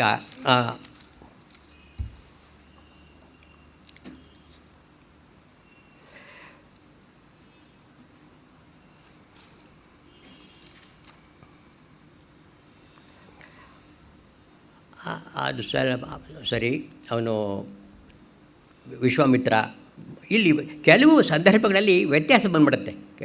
ಇಲ್ಲಿ ಗುಹಾ ಹತ್ರ ಬರ್ತಾನೆ. ಗುಹಾನವನು ನೌಕೆ ನಡೆಸೋನು, ಹಡಗು ನಡೆಸೋನು. ಅವನ ಹತ್ರ ಬಂದು ಗುಹಾ ಹತ್ರ ಬಂದು ಅವನು ಗಂಗೆನ ದಾಟಬೇಕು. ಆವಾಗ ಗುಹಾ ಹೇಳ್ತಾನೆ, ನೋಡಪ್ಪ ನೀನು ಅಹಲ್ಯ ಶಿಲೆ ಆಗಿದ್ಲು, ನಿನ್ನ ಪಾದ ಚೂರ್ಣ ಅಂದರೆ ಪಾದ ರಜಗಳು ಏನು ರಜಸ್ಸು ಇರುತ್ತೋ ಅದರಿಂದ ನೀನು ಶಿಲೆನ ನೀನು ಒಂದು ಯುವತಿ ಮಾಡಿಬಿಟ್ಟೆ. ಈಗ ನೀನು ನನ್ನ ದೋಣಿ ನಿನ್ನ ಪಾದಕ್ಕೆ ಬಿದ್ದರೆ, ದೋಣಿ ಬೇಕಾದ್ರೆ ಯುವತಿ ಆಗಿಬಿಟ್ರೆ ನಾನೇನು ಮಾಡಲಿ, ನನ್ನ ಸಂಸಾರ ಕಷ್ಟ ಆಗ್ಬಿಡುತ್ತೆ. ಅದಕ್ಕೋಸ್ಕರ ಮೊದಲು ನಿನ್ನ ಪಾದವನ್ನು ನಾನು ತೊಳೆದು ಬಿಡ್ತೇನೆ. ಅದರಲ್ಲಿ ಯಾವ ರಜಸ್ಸು ಇರ್ಕೊಡ್ದು, ಪಾದರಜ ಅದು ಒಂದು ಹಾಸ್ಯ ಅಷ್ಟೆ. ನಮಗೆ ಅದು ಅವನ ಅತ್ಯಂತವಾದ ಕರುಣಾ ಭಕ್ತಿ ತೋರಿಸುತ್ತೆ. ಗುಹಂದು ಹೇಗೆ ರಾಮನ ಮೇಲೆ ಅವನು ಆ ವಿಶ್ವಾಸ ಇತ್ತು ಅಂತ. ಅವನು ಮಾನುಷೀಕರಣ ಚೂರಣಂ ಅಸ್ತಿ ತವ ಪಾದೆ, ನಿನ್ನ ಪಾದದಲ್ಲಿ ಮಾನುಷೀಕರಣ ಚೂರಣಂ, ನೀವು ಬೇಕಾದ್ರೆ ಮನುಷ್ಯ ಮಾಡಬಹುದು ಆ ರಜಸ್ಸಿನಿಂದ ಅಂತ ಹೇಳಿ ಅವನು ತೊಳಿತಾನೆ ಅವನ ಪಾದಗಳನ್ನು. ಆಮೇಲೆಗೆ ಮುಂದೆ ಹೋಗ್ತಾರೆ. ಆಮೇಲೆ ಸೀತಾ ಮದುವೆ ಆಗುತ್ತೆ. ಯಾಕೆಂದರೆ ವಿಶ್ವೇಶ್ವರ ಇಟ್ಟಿದ್ದ ಚಾಪ ಅಂದರೆ ಬಾಣವನ್ನು ಅವನು ಅಲ್ಲಿ ಬಗ್ಗಿಸಿ, ಆಮೇಲೆ ಜನಕನ ಯಾವ ಪ್ರತಿಜ್ಞೆ ಇರುತ್ತೋ, ಯಾರೋ ಈ ಧನಸ್ಸನ್ನು ಹಿಡಿದು ಆರೋಪ ಮಾಡ್ತಾರೋ ಅವರಿಗೆ ನಾನು ಸೀತೆಯನ್ನು ಕೊಟ್ಟು ಮದುವೆ ಮಾಡ್ತೀನಿ ಅಂತ ಹೇಳಿರ್ತಾನೆ. ಅದ್ರ ಪ್ರಕಾರ ಸೀತಾ ಕಲ್ಯಾಣ ಆಗುತ್ತೆ. ಆಮೇಲೆ ಸರಿ ಶತ್ರುಘ್ನಿಗೂ ಮದುವೆ ಆಗುತ್ತೆ, ಲಕ್ಷ್ಮಣನಿಗೂ ಮದುವೆ ಆಗುತ್ತೆ. ಆಮೇಲೆ ಅವರು ಪರಶುರಾಮ ಅವರು ಬರ್ತಾ ಇರ್ಬೇಕು. ಅಯೋಧ್ಯಾಕಾಂಡ ಸಮಾಪ್ತಿ ಆಗುತ್ತೀಗ. ಯಾಕೆಂದರೆ ಪರಶುರಾಮ ಬರ್ತಾನೆ, ಪರಶುರಾಮನ ಗರ್ವ ಅಡಗತ್ತೆ. ಅವನು ಏನೋ ನೀನು ತುಕ್ಕು ಹಿಡಿದೋಗಿರೋದು ಯಾವುದೋ ಒಂದು ಬಾಣ ನೀನು ಮುರಿದಿದೆಯಾ, ಇದು ವೈಷ್ಣವ ಧನಸ್ಸು, ಇದನ್ನು ನೀನು ಮುರಿ ಅಂತ ಹೇಳ್ತಾನೆ. ಅವನು ಶ್ರೀರಾಮಚಂದ್ರ ಬಹಳ ಲೀಲಾಜಾಲವಾಗಿ ಅವನ ದರ್ಪವನ್ನು ಅಡಗಿಸಿ, ಆಮೇಲೆ ಪರಶುರಾಮ ಅವನು ನೋಡಪ್ಪ, ನಾನು ನಿನ್ನ ಇವನ ಅವತಾರನೇ ಅವನೇ ಇವನು. ಹಾಗೆ ಅವರಿಬ್ಬರೂ ಅದಕ್ಕೆ ಸಮಾಧಾನ ಪಟ್ಟುಕೊಂಡು ಅವನು ಅವನು ತಪಸ್ ಮಾಡೋಕ್ಕೆ ಹೊರಟ್ಬಿಡ್ತಾನೆ. ಈಗ ಅಯೋಧ್ಯೆಗೆ ಇವರು ಬರ್ತಾರೆ, ಇವರು ಅಯೋಧ್ಯೆಗೆ ವಾಪಸ್ ಬರ್ತಾರೆ. ಇವೆಲ್ಲ ಸೀತಾ ಕಲ್ಯಾಣ ಆದಮೇಲೆ ಎಲ್ಲ ಸ್ವಲ್ಪ ಸುಖವಾಗಿರ್ತಾರೆ. ಆವಾಗ ರಾಮಚಂದ್ರನನ್ನು ಪಟ್ಟಾಭಿಷೇಕ ಮಾಡಬೇಕು ಅನ್ನುವ ಯೋಚನೆ ಬಂದಾಗ, ಆಗ ಇನ್ನೇನು ಪಟ್ಟಾಭಿಷೇಕ ಆಗಬೇಕು, ಇದು ಬಹಳ ವಿಸ್ತಾರವಾಗಿ ವಾಲ್ಮೀಕಿ ರಾಮಾಯಣದಲ್ಲಿ ಬರುತ್ತೆ, ಬಹಳ ಅಮೋಘವಾಗಿದೆ. ಇಲ್ಲಿ ಬೇಗ ಕಥೆ ಮುಂದುವರಿಯುತ್ತೆ. ವಿಶ್ವಾಮಿತ್ರ ಆಗಮನ ತಿರ್ಗಾ ಬರ್ತಲ್ಲಿ. ವಿಶ್ವಾಮಿತ್ರ ಬಂದು ರಾಮನನ್ನು ಇಲ್ಲಿ ಏನಾಗುತ್ತೆ, ದೇವರುಗಳು ಇಲ್ಲಿ ಮುಖ್ಯವಾಗಿ ಅವತಾರ ಮಾಡಿರುವ ಉದ್ದೇಶ ಪೂರೈಸಬೇಕು ರಾಮ.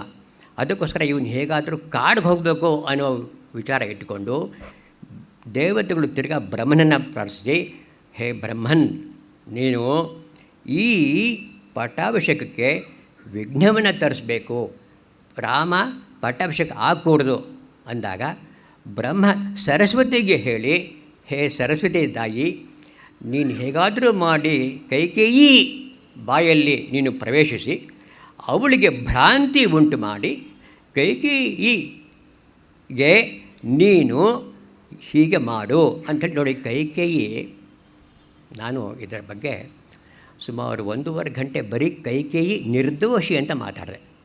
ಈ ಗಾಂಧಿ ಸಾಹಿತ್ಯ ಸಂಘದಲ್ಲಿ ಒಂದು ಮಾತು ಕೂಡ ಇದಕ್ಕೆ ಮುಂಚೆ ಅವಳು ಏನು ವನವಾಸಕ್ಕೆ ಹೋಗಬೇಕು, ರಾಮ ವನವಾಸಕ್ಕೆ ಹೋಗಬೇಕು, ಭರತ ಪಟ್ಟಾಭಿಷೇಕ ಆಗಬೇಕು, 2 ವಾರ ಕೇಳ್ಕೊಂಬಿಟ್ಲು. ಮೊದಲೇ ಕೊಟ್ಟಿದ್ದು. ನಾನು ಅದ್ರ ಬಗ್ಗೆ ಹೆಚ್ಚು ಹೇಳೋಕ್ಕೋಗಲ್ಲ. ಅವಳು ಇದಕ್ಕೆ ಈ ಸಂದರ್ಭಕ್ಕೆ ಮುಂಚೆ ಅವಳ ಬಗ್ಗೆ ಯಾರೂ ಟೀಕೆ ಮಾಡಿರಲಿಲ್ಲ, ಒಂದು ಚಕಾರ ಅವಳ ಮೇಲೆ ಎತ್ತಿರಲಿಲ್ಲ. ರಾಮ ಹೇಳ್ತಾನೆ, ಆ ಕೊನೆ ಮಟ್ಟದಲ್ಲಿ ಸುಮಂತ ಇನ್ನೇನು ಕರ್ಕೊಂಬರಬೇಕು ಪಟ್ಟಾಭಿಷೇಕ, ರಾಮನ್ನ ಕರ್ಕೊಂಬಾಪ ಅಂತ ದಶರಥ ಮಹಾರಾಜ ಸುಮಂತನಿಗೆ ಹೇಳ್ತಾನೆ, ರಾಮನನ್ನು ಕರ್ಕೊಂಬ, ಪಟ್ಟಾಭಿಷೇಕ ಮಾಡಬೇಕು. ಆಗ ಆ ಗಳಿಗೆನಲ್ಲಿ ಇನ್ನೇನು ಆ ಸುಮಂತ ಹೋಗ್ತಾ ಇರ್ಬೇಕಾದ್ರೆ ರಾಮ ಹೇಳ್ತಾನೆ, ನೋಡು, ಕೈಕೇಯಿಗೆ ನನ್ನ ಮೇಲೆ ಎಷ್ಟು ವಾತ್ಸಲ್ಯ, ಎಷ್ಟು ವಿಶ್ವಾಸ, ಭರತನ ಮೇಲೆ ಏನು ತನ್ನ ಸ್ವಂತ ಮಗ ಭರತನ ಮೇಲೆ ಯಾವ ವಿಶ್ವಾಸ ಇದೆಯೋ ಅದಕ್ಕಿಂತ ಹೆಚ್ಚು ವಿಶ್ವಾಸ ನನ್ನಲ್ಲಿಟ್ಟಿದ್ದಾಳೆ ಕೈಕೇಯಿ. ಇದು ಸಾಕ್ಷಾತ್ ರಾಮನ ಉಸಿರಿದು. ಹೀಗಿರಬೇಕಾಗೆ ಕೈಕೇಯಿಗೆ ಈ ಥರ ಭ್ರಮೆ ಆಯಿತು ಅಂತಂದರೆ, ನೋಡಿ, ಯಾರಾದರೂ ಒಳ್ಳೆಯವರು ನಿಜವಾಗ್ಲೂ ಒಂಥರ ಬೇರೆಯವರಾಗ್ಬಿಟ್ರೆ ನಮಗೆ ನಿಜವಾಗ್ಲೂ ಆತಂಕ, ಆಮೇಲೆ ಅನುತಾಪ, ಸಂತ ಅದು ನಮ್ಗೆ ಬರಬೇಕು. ನಮಗೆ ಯಾಕಪ್ಪ ಹಿಂಗೋಗೋಯ್ತು, ಅವ್ರು ಎಷ್ಟು ಒಳ್ಳೆಯವರು, ಹಿಂಗೆ ಆಗ್ಬಿಟ್ಟಲ್ಲ ಅನ್ನೋದು. ಅಲ್ಲಿ ದೋಷ ಆಗಿದ್ದು ನಿಜ, ಬಟ್ ಇಂಥದ್ದಾಗೋಯ್ತಲ್ಲ ಅಂತ ನಾವೆಲ್ಲೂ ಪರಿತಾಪ ಪಡಬೇಕು. ಹೀಗಾಗಿ ಈ ವಿಚಾರವನ್ನು ಭಾಳ ಕೂಲಂಕಷವಾಗಿ ನೀವು ವಿಚಾರ ಮಾಡಿದ್ರೆ ಇದು ಎಲ್ಲವೂ ಕೂಡ ದೇವಕೃತ ಮಾಯ, ಅಷ್ಟು, ಇದಕ್ಕೆ ಬೇರೆ ಇಲ್ಲ. ಅದಕ್ಕೆ ಹೇಳ್ತಾರೆ ಯತ್ ಅಚಿಂತ್ಯಂ, ಯಾವುದು ಅಚಿಂತ್ಯ ಮಾಡೋಕ್ಕಾಗಲ್ವೋ, ಸ್ವಾಭಾವಿಕವಾಗಿ ನಾವು ಯೋಚನೆ ಮಾಡೋಕ್ಕಾಗಲ್ವೋ ಅದು ಅಚಿಂತ್ಯಂ. ಪ್ರಕೃತಿ ಯತ್ ಅನ್ಯದು, ಇದು ಸಾಧಾರಣ ಪ್ರಕೃತಿಗೆ ಹೊರಚಾಗಿದೆ. ಏನು ಎಷ್ಟು ರಾದ್ಧಾಂತ. ಅಯೋಧ್ಯಾಕಾಂಡ ಓದಿದರೆ ಸರ್ಗಗಳು ರಾದ್ಧಾಂತ. ನಮ್ಮ ಗುರುಗಳು ಹೇಳ್ಬಿಡೋರು, ನೀವು ಓದ್ಕೋಪ ನಾಗರಾಜ, ನಾನು ಇದನ್ನು ಹೇಳೋಕ್ಕಾಗಲ್ಲ, ಅಷ್ಟು ಕರುಣೆ ಅಂದ್ಬಿಡುತ್ತೆ, ಅಷ್ಟು ರಾದ್ಧಾಂತ. ಅಲ್ಲಿ ಒಂದು ವಿಚಾರ ನಿಮಗೆ ನಾನು ಹೇಳೋದಕ್ಕೆ ಬಯಸ್ತೀನಿ, ಏನು ಅಂತಂದರೆ, ದಶರಥ ಅಷ್ಟು ವ್ಯಾಮೋಹನ. ನೋಡಿ, ದಶರಥನಿಗೂ ರಾಮನಿಗೂ ಎಷ್ಟು ವ್ಯತ್ಯಾಸ. ದಶರಥನಿಗೆ ವ್ಯಾಮೋಹ, ಪುತ್ರ ಮಿತ್ರ ಕಳತ್ರ, ಅದೇ ವ್ಯಾಮೋಹ ರಾಮನಿಗಿಲ್ವಾ? ನೋಡಿ, ಅವನು ವ್ಯಾಮೋಹನ, ಅವನು ಕಾಡಿಗೆ ಹೋಗು ಅಂದಾಗ ಹೇಳ್ತಾರೆ, right honourable V S. Srinivasa Sastri ಅಂತ he has written one book, Ramayana lectures and Ramayana ಅಂತ ಅವರು ಬರೆದಿದ್ದಾರೆ. ಅದರಲ್ಲಿ ಸ್ಪಷ್ಟವಾಗಿ ಹೇಳ್ತಾರೆ, ನಾಟ್ ಎ ಮಸಲ್ ಮೂವ್ಡ್, ಒಂದು ಅವನ ಆಕಾರದಲ್ಲಿ ಯಾವ ಬೇರೆ ಪರಿವರ್ತನೆ ಇಲ್ಲವಂತೆ. ನೀನು ಕಾಡು ಹೋಗು ಅಂದರೆ ಅವನು ಸಂತೋಷವಾಗಿ ಸ್ವೀಕಾರ ಮಾಡ್ತಾಯಿದ್ದ, ಅದೇನೋ ಅಡಿಗಾರ ಪಟ್ಟಾಭಿಷೇಕ ಆದಂಗೆ. ಹಾಗೆ ರಾಮನ ಗುಣ ಅಷ್ಟು ನಮಗೆ ಬೇಕಾಗಿರೋದು. ಅಂದರೆ ಯಾವುದೇ ಕಾರಣಕ್ಕೂ ಮನಸ್ಸು, ಅವರು ಧೀರರು. ಯಾರ ಮನಸ್ಸು ಯಾವ ಕಷ್ಟದಲ್ಲಿ ಪರಿವರ್ತನೆ ಆಗಲ್ವೋ, ಮನಸ್ಸು ನಿರಾಳವಾಗಿ ಯಾವಾಗಲೂ ಇರುತ್ತೋ ಅವರು ಧೀರರು. ಅದು ಮುಖ್ಯವಾದ ವಿಚಾರ. ಹಾಗಾಗಿ ಈ ವಿಚಾರಕ್ಕೆ ನಾನು ಬಂದೆ. ಯಾಕೆಂದರೆ ಕೈಕೇಯಿ ನೀನು ಹೋಗು ಅಂತ ದಶರಥನಿಗೆ ಅಷ್ಟು ಕಷ್ಟ ಆಯಿತು ಹೇಳೋದಕ್ಕೆ. ಆದರೆ ರಾಮನಿಗೆ ಒಂದು ಸ್ವಲ್ಪ ಕೂಡ ಅವನಿಗೆ ಯಾವ ಕೊರತೆಯೂ ಅನ್ನಿಸ್ಲಿಲ್ಲ, ಸಂತೋಷವಾಗಿ ಅವನು ಹೋದ. ಸರಿ, ಹೀಗ ಕೈಕೇಯಿ ಕೇಳ್ತಾಳೆ. ಕೈಕೇಯಿ ಕೇಳಿದ ರಾಧಾಂತ ಮಾಡಿದ್ಮೇಲೆ ರಾಮ ಕಾಡಿಗೆ ಹೋಗೋದು ನಮಗೆ ಗೊತ್ತಿರುತ್ತೆ. ರಾಮ ಕಾಡಿಗೆ ಹೋದ. ಆಗ ಲಕ್ಷ್ಮಣನಿಗೆ ಕೋಪ. ಲಕ್ಷ್ಮಣ, ರಾಮನ ಪ್ರಾಣ ಲಕ್ಷ್ಮಣನಲ್ಲಿ ಚಲಿಸುತ್ತೆ ಅಂತ ನಾವು, ರಾಮಸ್ಯ ಪ್ರಾಣ ಬಹಿಃ ಲಕ್ಷ್ಮಣರೂಪೇಣ ಚರತಿ. ಲಕ್ಷ್ಮಣ ಅಷ್ಟು ಅವನಿಗೆ ಒಳ್ಳೆ ರಾಮನ ಛಾಯೆ ಇದ್ದ ಹಾಗೆ ಲಕ್ಷ್ಮಣ. ರಾಮ ಬಿಟ್ಟು ಲಕ್ಷ್ಮಣ, ಲಕ್ಷ್ಮಣ ಬಿಟ್ಟು ರಾಮ ಇಲ್ಲ. ಹಾಗೆ ಲಕ್ಷ್ಮಣನಿಗೆ ಭಾಳ ಕೋಪ ಬರುತ್ತೆ. ಏನಣ್ಣ, ನೀನು ಕಾಡಿಗೆ ಹೋದರೆ ನನಗೆ ಸಮ್ಮತವಿಲ್ಲ. ನಾನು ಈ ಬಾಹುಬಲ, ಕ್ಷತ್ರಿಯ ಬಾಹುಬಲ ಇದೆ. ರಾಮ, ನೀನು ಹೆದರ್ಕೊಂಡಿದ್ದೀಯಾ? ನಾನು ಇವರನ್ನೆಲ್ಲವೂ ಕೂಡ ನೋಡ್ಕೊಂಡ್ಬಿಡ್ತೀನಿ, ಬಿಡು, ನೀನು ರಾಜ್ಯ ಆಳು. ಹಾಗೆ ಅವನು ಹೋಗ್ತಾನೆ. ಅದಕ್ಕೆ ರಾಮ ಹೇಳ್ತಾನೆ, ಏನಪ್ಪ ನೀನು, ನನಗೆ ಶಕ್ತಿ ಇಲ್ಲ, ನಿನಗೆ ಶಕ್ತಿ ಇದೆ. ಅದು ನಿನ್ನ ವಿಶ್ವಾಸ ತೋರಿಸುತ್ತೆ ಹೊರತು, ವ್ಯಾಮೋಹ ತೋರಿಸುತ್ತೆ ಹೊರತು ನಿಜವಾಗ್ಲೂ ಲಕ್ಷ್ಮಣ. ಅವನಿಗೆ ಆವಾಗ ವೇದಾಂತ ಅವನಿಗೆ ಹೇಳ್ತಾನೆ, ಏನಾದರೂ ನೀನು ಈ ರಾಜ್ಯ, ಈ ಕೋಶ, ಈ ಸೇನೆ ಎಲ್ಲ ನಿಜ ಅಂತ ತಿಳ್ಕೊಂಡ್ರೆ ಲಕ್ಷ್ಮಣ, ಇವೆಲ್ಲವೂ ಕೂಡ ಹೋಗೋದು, ಇವೆಲ್ಲವೂ ಕೂಡ ಶಾಶ್ವತವಲ್ಲ. ಅನೇಕ ಕೋಟಿ ಬ್ರಹ್ಮಾಂಡ ನಷ್ಟಾ, ಎಷ್ಟೋ ನಷ್ಟ ಆಗಿ ಹೊರಟೋಗಿದೆ. ನೀನು ಇದಕ್ಕೆ ಪರಿತಾಪ ಮಾಡಬೇಡ ಅಂತ ಹೇಳಿ ಅವನಿಗೆ ವೇದಾಂತವನ್ನು ಹೇಳಿ, ಯಾವುದು ಇರುತ್ತೋ ಅದು ಹೋಗುತ್ತೆ, ಅದು ಶಾಶ್ವತವಲ್ಲ ಅಂತೇಳಿ ಸಮಾಧಾನ ಪಡಿಸಿ ಅವನು ಮುಂದೆ ಹೋಗ್ತಾನೆ. ಮುಂದೆ ಹೋಗಿ ಆಮೇಲೆ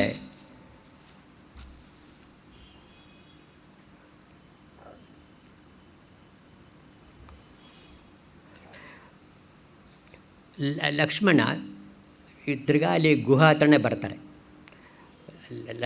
ಅಲ್ಲಿ ರಾಮ ದರ್ಭಾಸನದ ಮೇಲೆ ಮಲ್ಕೊಂಡಿರ್ತಾರೆ.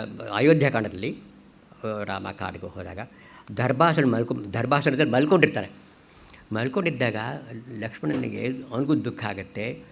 ಆಮೇಲೆ ಗುಹನಿಗೂ ದುಃಖ ಆಗುತ್ತೆ. ಏನಿದು ರಾಮ ಒಳ್ಳೆ ಅರಮನೆಯಲ್ಲಿ ಅವನ ಹಂಸ ತೋಲಿಕಾದ್ರ ಬದಲು ಮಲ್ಕೊಂಡಿರಬೇಕು, ಅವನು ಒಳ್ಳೆ ಚಿನ್ನದ ಮಂಚದ ಮೇಲೆ ಮಲ್ಕೊಂಡಿರಬೇಕು, ಅವನು ಇಲ್ಲಿ ಕಾಡಲ್ಲಿ ಮಲ್ಕೊಂಡಿದ್ದಾನೆ. ಆಗ ಏನಿದು ಅಂತ ಗುಹಾನೇ ಬಹಳ ದುಃಖ ಪಡ್ತಾ ಇರ್ತಾನೆ. ಆವಾಗ ಈ ಒಂದು ಮುಖ್ಯವಾದ ಶ್ಲೋಕ ಇದೆ. ಇದು ವೇದಾಂತದ ಇದು ಹೆಚ್ಚಾಗಿ ಅಧ್ಯಾತ್ಮ ರಾಮಾಯಣ ಓದ್ದವರಿಗೆ ಯಾವಾಗಲೂ ಇದು ಗೊತ್ತಾಗಬೇಕಾದ ವಿಷಯ. ಇದು ಸುಖಸ್ಯ ದುಃಖಸ್ಯ ನೋ ಕೋಪಿ ದಾತ. ಏನಪ್ಪ ಇದು ಸುಖಸ್ಯ ದುಃಖಸ್ಯ ಕೋಪಿ ನ ದಾತ. ಸುಖ ಅಥವಾ ದುಃಖ ಆಗಲಿ ಯಾರು ಕೊಡೋರು, ಹೊರಗಡೆಯಿಂದ ಯಾರೂ ಕೊಡೋರಿಲ್ಲ, ನಾವೇ ಪಡ್ಕೋಬೇಕು. ಸುಖಸ್ಯ ದುಃಖಸ್ಯ ಕೋಪಿ ದಾತ ಪರೋ ದದಾತಿ. ಯಾರೋ ಬೇರೆಯವರು ನಮಗೆ ಸುಖ ಕೊಡ್ತಾರೆ ಅಂತಂದರೆ ಅದು ಕುಬುದ್ಧಿರೇವ, ಅದು ಸರಿಯಾದ ಬುದ್ಧಿ ಅಲ್ಲ, ಅದು ಕುತ್ಸಿತ ಬುದ್ಧಿ. ಯಾರು ಬೇರೆಯವರು ಸುಖ ದುಃಖ ಕೊಡುವ ಹಾಗೆ ಇದ್ದಿದ್ದರೆ ಎಲ್ಲರೂ ಕೊಡೋರು, ಅದು ಕುಬುದ್ಧಿರೇವ. ನೋಡಿ ಯಾತಕ್ಕೆ ಇದು ಹೇಳ್ತೀನಿ ಅಂದರೆ, ಇದು ಉದ್ಧರೇದ್ ಆತ್ಮನ ಆತ್ಮಾನಂ ಅವಸಾದಯೇತ್. ಯಾತಕ್ಕೆ ಹೇಳಬೇಕಾಗಿತ್ತು? ಉದ್ಧರೇದ್ ಆತ್ಮನ ತನ್ನಿಂದ ತನ್ನನ್ನು ಉದ್ಧಾರ ಮಾಡ್ಕೋಬೇಕು. ಇದು ಕೃಷ್ಣ ಪರಮಾತ್ಮನ ಯಾಕೆ ಹೇಳಬೇಕು? ಉದ್ಧರೇದ್, ಅದು ನೀನೇ ಉದ್ಧಾರ ಮಾಡಿಕೊಳ್ಬೇಕು ಅಂತ ಯಾಕೆ ಹೇಳ್ತಾ ಇದ್ದಾರೆ ಅಂತಂದರೆ, ದೇವರು ನಿರ್ವ್ಯಾಜ ಕರುಣಾಮೂರ್ತಿ, ಅದು ನಮಗೆ ಗೊತ್ತೇ ಇದೆ. ಅವನು ಬಹಳ ಕರುಣಾಮೂರ್ತಿ, ಎಲ್ರಿಗೂ ಸುಖ ಕೊಡಬೇಕು, ಎಲ್ರಿಗೂ ಸಂತೋಷ ಕೊಡಬೇಕು ಅನ್ನೋದು. ಆದ್ರೂ ದೇವರು ಯಾಕೆ ಕೊಡ್ತಾ ಇಲ್ಲ? ಯಾಕೆಂದರೆ ದೇವರು ನಮಗಿಂತ ಹೊರಗಡೆ ಇಲ್ಲ. ಒಬ್ಬ ಸಾಹುಕಾರನು ಹೇಗೆ ಒಬ್ಬ ಇರ್ತಾನೋ ಹೊರಗಡೆ, ಅವನು ಹೊರಗಡೆ ಇಲ್ಲ, ಅವನು ದೇವರು ನಮ್ಮ ಒಳಗಡೆ ಇದ್ದಾನೆ. ನಾವು ಉದ್ಧಾರ ಮಾಡ್ಕೋಬೇಕು ಹೊರತು ಅವನು ಹೇಳಿ ಪ್ರಚೋದನೆ ಮಾಡ್ಬೋದು ಬುದ್ಧಿನ, ಆದರೆ ಅವನು ಹೊರಗಡೆ ಇಲ್ಲ, ಅವನು ಒಳಗಡೆ ಇದ್ದುಬಿಟ್ಟಿದ್ದಾನೆ. ಹೀಗಾಗಿ ಅವನು ಹೊರಗಡೆ ಇದ್ದಿದ್ದರೆ ಕೊಡ್ತಾ ಇದ್ದಪ್ಪ, ಪರೋದದಾತಿ ಬೇರೆಯವರು ಕೊಡ್ತಾರೆ ಅನ್ನೋದು ಕುಬುದ್ಧಿರೇವ, ಅದು ಸರಿಯಾದ ಚಿಂತನೆ ಅಲ್ಲ. ಅಹಂ ಕರೋಮಿ, ನಾನೇ ಮಾಡ್ಕೊಂಡ್ಬಿಡ್ತೀನಿ ರೀ, ನಾನೇ ಸುಖ ದುಃಖ ಸಂಪಾದನೆ ಮಾಡಿಬಿಡ್ತೀನಿ, ನಾನೇ ಅಹಂಕಾರದಿಂದ ಯಾವುದು ಹೇಳ್ತಾರೋ ಅದು ಕೂಡ ವೃಥ ಅಭಿಮಾನ, ಅದು ಕೂಡ ಬರೀ ಅಭಿಮಾನ. ಆಮೇಲೆ ಹೇಳ್ತಾ ಅಂದರೆ 4ನೇ ಪದ ಬಹಳ ಮುಖ್ಯವಾದದ್ದು. ಅಲ್ಲಿ ಹೇಳ್ತಾನೆ ಸ್ವಕರ್ಮ ಸೂತ್ರ ಗ್ರಥ. ಸ್ವಕರ್ಮ, ತಾವು ಏನು ಕರ್ಮ ಮಾಡಿ ಸಂಪಾದನೆ ಮಾಡಿ ತಾವು ಯಾವ ಪುಣ್ಯ ಪಡ್ಕೊಂಡಿದ್ದಾರೋ, ಯಾವ ಪಾಪವನ್ನು ಪಡ್ಕೊಂಡಿದ್ದಾರೋ, ಪುಣ್ಯಕ್ಕೆ ತನ್ನ ಪುಣ್ಯ ಫಲವು, ಪಾಪದಕ್ಕೆ ಪಾಪದ ಫಲವು, ಹೀಗೆ ತಾವು ಕರ್ಮ ಮಾಡಿ ಪಡ್ಕೊಂಡಿರಬೇಕೇ ಹೊರತು ಅದು ಬೇರೆ ಯಾರೋ ಕೊಡೋದಲ್ಲ. ಸ್ವಕರ್ಮ ಅದು ಸೂತ್ರ ಗ್ರಥಿತ, ತಮ್ಮ ಸೂತ್ರ ಅದೊಂದು ದೊಡ್ಡ ಕರ್ಮದ ಗ್ರಂಥಿಗಳು, ಕರ್ಮದ ಒಂದಿದು ಚಿಂತನೆ ಹಾಗೆ ಮಾಡಿ ಈ ಲೋಕ ಹಾಗೆ ಸ್ವಕರ್ಮ ಸೂತ್ರ ಗೃಥಿತೋ ಹಿ ಲೋಕ, ಈ ಲೋಕವೇ ಇರೋದು ಹಾಗೆ. ತಮ್ಮ ಯಾವ್ಯಾವ ವ್ಯವಸಾಯ ಮಾಡ್ತಾರೋ ಅಂಥಂಥ ಯಾವ್ಯಾವ ವ್ಯವಸಾಯ ಮಾಡ್ತೀವೋ ಅಂಥಂಥ ಫಲವನ್ನೇ ನಾವು ಪಡಿತೀವಿ. ಯಾವುದೋ ನಾವು ವ್ಯವಸಾಯ ಮಾಡ್ತಾರೆ ಬೇರೆ ಏನೋ ಫಲ ಬರಲ್ಲ. ಯಾವುದು ನೀವು ಸರಿಯಾಗಿ ಸಮ್ಯಕ್ ದರ್ಶನದಿಂದ ನೀವು ಮಾಡ್ತಿರೋ ಆಗ ನಿಮಗೆ ಫಲ ಉಂಟಾಗತ್ತೆ ಅಂತ ಹೇಳಿ ಆ ಗುಹನಿಗೆ ಲಕ್ಷ್ಮಣ ವೇದ ಅಂತ ಹೇಳ್ತಾನೆ. ಹೀಗೆ ಆಮೇಲೆ ವಾಲ್ಮೀಕಿ ಚಿತ್ರಕೂಟ ಆಶ್ರಮಕ್ಕೆ ಬರುತ್ತೆ. ಇಲ್ಲಿ ವಾಲ್ಮೀಕಿ ವೃತ್ತ ಅಂತ ಬರುತ್ತೆ. ರಾಮಾಯಣದಲ್ಲಿ ವಾಲ್ಮೀಕಿ ವೃತ್ತ ಅಂತ ಬರಲ್ಲ. ಆದರೆ ವಾಲ್ಮೀಕಿ ಯಾರು? ವಾಲ್ಮೀಕಿ ಮೊದಲು ವಾಲ್ಮೀಕಿಯವನವರೇ ಹೇಳ್ತಾರೆ, ನೋಡು ರಾಮನ ನೋಡಿ, ರಾಮ ನಾನು ಪ್ರಚೇತಸ ಮಗನ 10ನೇ ಪುತ್ರ. ವಾಲ್ಮೀಕಿ ಪ್ರಚೇತಸ ಋಷಿಯ 10ನೇ ಮಗ. ಇವನು ಕಾರಣವಶಾತ್ತು, ಯಾವುದೋ ಒಂದು ಕಾರಣವಶಾತ್ತು ಬೇಡರ ಗುಂಪು ಕಾಡದ ಜನರ ಜೊತೆ ಸೇರಿಬಿಟ್ಟಿರ್ತಾರೆ.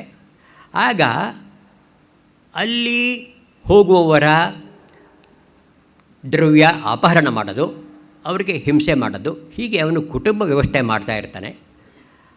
ಆಗ ಅಲ್ಲಿ ಆ ಮಾರ್ಗದಲ್ಲಿ ಹೀಗೆ ಇರಬೇಕಾದ್ರೆ ಆ ಮಾರ್ಗದಲ್ಲಿ ಸಪ್ತ ಋಷಿಗಳು ಹೋಗ್ತಾ ಇರ್ತಾರೆ. ಸಪ್ತ ಋಷಿಗಳು ಹೋಗ್ತಾ ಇರಬೇಕಾದ್ರೆ ಅವ್ರನ್ನೂ ಕೂಡ ಇವನು ಅಪಹರಣ ಮಾಡೋಕ್ಕೆ ಬರ್ತಾನೆ. ಆಗ ಸಪ್ತ ಋಷಿಗಳು ಒಂದು ಮಾತು ಹೇಳ್ತಾರೆ, ಹೇ ವಾಲ್ಮೀಕಿ, ನೀನು ಪಾಪವನ್ನು ಮಾಡ್ತಾ ಇದ್ದೀಯಾ, ನಿಮ್ಮ ಕುಟುಂಬದ ವರ್ಗದವ್ರಿಗೆ ಹೋಗಿ ಕೇಳು, ನಿನ್ನ ಪಾಪದಲ್ಲಿ ಏನಾದರೂ ಅವರು ಹಂಚಿಕೊಳ್ತಾರಾ? ನೀನು ಕುಟುಂಬವನ್ನು ಸಾಕೋದಕ್ಕೋಸ್ಕರ ನೀನು ಈ ಹಣವನ್ನು ಈ ಪಾಪ ಮಾರ್ಗದಿಂದ ಮಾಡ್ತಾ ಇದ್ದೀಯಾ? ನೀನು ಈ ಯಾವ ಫಲವನ್ನು ನೀನು ಕೊಡ್ತಾ ಇದೆಯೋ ಹಾಗೆ ಪಾಪವನ್ನು ಸ್ವಲ್ಪ ಹಂಚ್ಕೋತಾರ ಕೇಳು ಅಂತ ಅಂದಾಗ ಅವನು ಹೋಗಿ ವಾಪಸ್ಸು ಹೋಗಿ ನೋಡಿ ಕೇಳ್ತಾನೆ.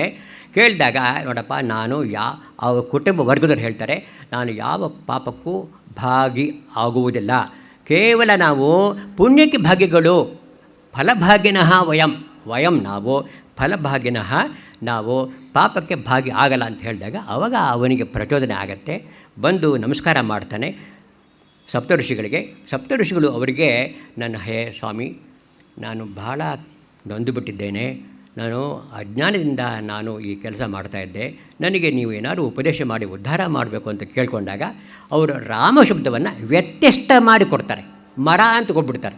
ಯಾಕೆ ನೀವು ಸಾಕಿವನಿಗೆ ಅಂತ ನೋಡಿ, ಇವನು ವ್ಯತ್ಯಾಸ ಮಾಡಿಬಿಡ್ತು. ವ್ಯತ್ಯಸ್ತ ಮಾಡಿ ಕೊಟ್ಟಾಗ ಅವ್ರು ಮರ ಅಂತಲೇ ಅವ್ನು ಹೇಳ್ಕೊ, ಅದು ರಾಮ ಆಗ್ಬಿಡ್ತದ್ದು, ರಾಮ ಆಗೋದು. ಹೀಗೆ ಅವನು ಜಪ ಮಾಡಿ ತಿರ್ಗಾ ಅವರು ಅನೇಕ ವರ್ಷಗಳಾದಮೇಲೆ ಇದೇ ಮಾರ್ಗದಲ್ಲಿ ಆ ಸಪ್ತಋಷಿಗಳು ಬಂದಾಗ ಅವರು ನನ್ನನ್ನು ಹೇ ವಾಲ್ಮೀಕಿ ಅಂತ ಕರೀತಾರೆ. ವಲ್ಮೀಕ, ಯಾಕೆಂದರೆ ಹುತ್ತ ಸಂಸ್ಕೃತದಲ್ಲಿ ವಲ್ಮೀಕ ಅಂದರೆ ಹುತ್ತ, ಸಂಸ್ಕೃತದಲ್ಲಿ ವಲ್ಮೀಕ ಅಂದರೆ ಹುತ್ತ ಅಂತ. ಇವನು ವಲ್ಮೀಕದಲ್ಲಿ ಇದ್ದುಕೊಂಡು ಅವನು ತಪಸ್ಸು ಮಾಡ್ತಾ ಇದ್ದ. ಅದಕ್ಕೋಸ್ಕರ ಅವನನ್ನು ವಾಲ್ಮೀಕಿಗಳು ಕರೆದಾಗ ಅವನು ಹೊರಗೆ ಬಂದಾಗ ಅವನಿಗೆ ವಾಲ್ಮೀಕಿ ಅಂತಲೇ ಹೆಸರಾಗತ್ತೆ. ಹೀಗಾಗಿ ವಾಲ್ಮೀಕಿ ವೃತ್ತ ಅಂತ ಈ ಅಧ್ಯಾತ್ಮ ರಾಮಾಯಣದಲ್ಲಿ ಮಾತ್ರ ಬರುತ್ತೆ. ರಾಮಾಯಣದಲ್ಲಿ ವಾಲ್ಮೀಕಿ ಈ ಚರಿತ್ರೆ ಇದು ಅಲ್ಲಿ ಪ್ರಕಟ ಆಗಿರಲ್ಲ. ಆಮೇಲೆ ಜನ್ಮವೃತ್ತ ವಾಲ್ಮೀಕಿ ಆಗಿದೆ. ಆಮೇಲೆ ಈ ಘಟನೆಯ ಈ ವನವಾಸ ಹೋಗಿರೋದು ಭರತನಿಗೆ ಗೊತ್ತಿರಲ್ಲ. ಯಾಕೆಂದರೆ ಭರತ ತನ್ನ ಮಾತಲ ಮನೆಗೆ ಸೋದರ ಮಾವನ ಮನೆಗೆ ಹೊರಟೋಗಿರ್ತಾನೆ. ಅವನ ಹೆಸರು ಯುದ್ಧಾಜಿತ್ ಕೈಕೇಯಿ ಸಹೋದರ. ಅಲ್ಲಿಗೆ ಹೋಗಿರ್ತಾನೆ. ಅವನನ್ನು ವಾಪಸ್ ಕಳಿಸ್ತಾರೆ ಅಯೋಧ್ಯೆಗೆ. ಇವನಿಗೆ ಭರತನಿಗೆ ಬಹಳ ನೊಂದುಬಿಟ್ಟು ಕೈಕೇಯಿಗೆ ಅಲ್ಲಿ ಸಿಕ್ಕಾಪಟ್ಟೆ ಅವನು ನಿಂದೆ ಮಾಡ್ತಾನೆ. ಹೇ ಮಾತೆ, ನೀನು ಮಾಡಿದ್ದು ಸರಿಯಲ್ಲ. ನಾನು ಖಂಡಿತವಾಗಲೂ ರಾಜ್ಯವನ್ನು ಆಳೋದಕ್ಕೆ ಇಷ್ಟಪಡೋದಿಲ್ಲ. ನಾನು ರಾಮನನ್ನೇ ಕರ್ಕೊಂಬರ್ತೀನಿ ವಾಪಸ್ಸು ಅಂಥೇಳಿ ಅಲ್ಲಿ ರಾಮನನ್ನು ಕರ್ಕೊಂಬರೋಕ್ಕೆ ಹೋಗ್ತಾನೆ. ಆವಾಗ ಭರತ ಅಳ್ತಾನೆ ಹೋಗ್ತಾನೆ. ಅವನು ರಾಮನ ಕರ್ಕೊಂಬರೋದಕ್ಕೆ ಬರ್ತಾವನು. ಆವಾಗ ಹೇಳ್ತಾನೆ, ನೀನು ರಾಮ ಆವಾಗಲೂ ಭರತನಿಗೂ ವೇದಾಂತ ಹೇಳ್ತಾನೆ. ರಾಮ ಪ್ರತಿಯೊಂದು ಸಲನೂ ಪ್ರತಿಯೊಬ್ಬರಿಗೂ ವೇದಾಂತ ಹೇಳಿ, ಈ ಸೃಷ್ಟಿನಲ್ಲಿ ನೀನು ತಾತ್ಪರ್ಯ ಇಟ್ಕೋಬೇಡ. ಈ ರಾಜ್ಯ ಕೋಶ, ಈ ಸೇನಾ ಇದೆಲ್ಲನೂ ಬಹಳ ಮೃಗ ಮರೀಚಿಕೆ ಹೊತ್ತು ಒಳ್ಳೆ ಮಾಯಾ ಮರೀಚಿಕೆ ಅಂತ ಇರುತ್ತೆ ಹೊರತು ನೀನು ಇದರಲ್ಲಿ ಕಾಲ ಕಳಿಬೇಡ. ನಿನ್ನ ಕೆಲಸವನ್ನು ನೀನು ಮಾಡು ಅಂತ ಭರತನಿಗೆ ಉಪದೇಶ ಮಾಡಿ ಅವನು ಕಳಿಸ್ತಾನೆ. ಪಾದುಕೆ ಕೊಟ್ಟು ಕಳಿಸೋದು ಗೊತ್ತೇ ಇದೆ. ರಾಮ ಪಾದುಕೆ ಕೊಟ್ಟು ಅವನು ವಾಪಸ್ಸು ಕಳಿಸ್ತಾನೆ. ಆಮೇಲೆ ಹೇಳ್ತಾನೆ, ನೋಡಪ್ಪ ನೀನು ಅಳೋದು ಸರಿಯಲ್ಲ. ಯಾಕೆಂದರೆ ಇಲ್ಲೂ ಕೂಡ ಹೇಳ್ತಾರೆ, ಅವಳು ದಶರಥನಿಗೆ ಯಾವಾಗ ಮಕ್ಕಳು ಆಗೋದಿಲ್ಲ ಆವಾಗ ಕೈಕೇಯಿನ ಕೌಸಲ್ಯ ಸುಮಿತ್ರ ಇರ್ತಾರೆ. ಕೈಕೇಯಿ ಮದುವೆ ಆಗಬೇಕಾದ್ರೆ ಆಗ ಕೈಕೇಯಿ ತಂದೆ ಹೇಳ್ತಾನೆ, ಕೈಕೇಯ ರಾಜ ಅವನು ಹೇಳ್ತಾನೆ, ಕೈಕೇಯಿನಲ್ಲಿ ಯಾವ ಮಗು ಆದರೆ ಅವನೇ ರಾಜ ಆಗಬೇಕು ಅಂತ ಅಲ್ಲಿ ಸ್ಪಷ್ಟವಾಗಿ ಇದು 107 ಅಧ್ಯಾಯ ವಾಲ್ಮೀಕಿಯಲ್ಲಿ ಬರ್ತಿದ್ದು. ಇದರಲ್ಲೂ ಬರುತ್ತೆ, ಕೈಕೇಯಿ ಪುತ್ರನು ರಾಜನಾಗಬೇಕು. ಆ ಷರತ್ತಿನಲ್ಲಿ ಅವನು ಕೊಟ್ಟಿರ್ತಾನೆ. ಹಾಗಾಗಿ ಅವಳು ಕೇಳಿದ್ದು ಸರಿಯೇ ಇದೆ, ಅವಳದ್ದೇನು ತಪ್ಪಿಲ್ಲ. ನೀನು ಪಟ್ಟು ಹಿಡಿಬೇಡ, ನಾನು ಬರೋದಕ್ಕಾಗೋದಿಲ್ಲ, ನೀನೇ ರಾಜ್ಯ ಆಳಬೇಕು ಅಂಥೇಳಿ ಅವನು ಭರತ ವಾಪಸ್ಸು ಪಾದುಕೆ ತಗೊಂಡು ನಂದಿಗ್ರಾಮದಲ್ಲಿ ಅವನು ಜಟೆ ಬಿಟ್ಟು ನಾರುಮಡಿ ಉಟ್ಟು ಆ ಪಾದುಕೆಗೆ ಎಲ್ಲವನ್ನೂ ಕೂಡ ರಾಜ್ಯದ ಎಲ್ಲವೂ ಕೂಡ ಅವನು ಅರ್ಪಿಸ್ತಾ ಇರ್ತಾನೆ. ವಾಪಸ್ ನೋಡಿ, ಒಂದು ಮುಖ್ಯವಾದ ವಿಚಾರ ಏನಪ್ಪ ಅಂದರೆ, ತಪ್ಪು ಮಾಡೋದು ಸಹಜ. ತಪ್ಪು ಮಾಡಿಬಿಟ್ಟು ಆ ಕ್ಷಮೆ ಕೇಳ್ತೀವಲ್ಲ, ಅದು ಭಾಳ ಕಷ್ಟ. ತಪ್ಪು ಮಾಡಬೇಕಾದ್ರೆ ಅಷ್ಟು ಕರೇಜು ಬೇಡವಂತೆ. ಆದರೆ ತಪ್ಪು ಮಾಡಿದ್ಮೇಲೆ ತಪ್ಪು ಒಪ್ಕೊಳ್ಳೋದಕ್ಕೆ ಇಟ್ ರಿಕ್ವೈರ್ಸ್ ಗ್ರೇಟರ್ ಕರೇಜ್. ಅದು ಇಲ್ಲಾಂದರೆ ನಾನು ತಪ್ಪು ಮಾಡಲಿಲ್ಲ ಅಂತ ಹೇಳ್ತೀವಿ ಹೊರತು, ಅಥವಾ ಬಿಡು ಅವ್ನು ಮರ್ತು ಬಿಟ್ಟಿದ್ದಾನೆ, ನಾನು ಏನು ಕ್ಷಮೆ ಕೇಳಬೇಕಾಗಿಲ್ಲ.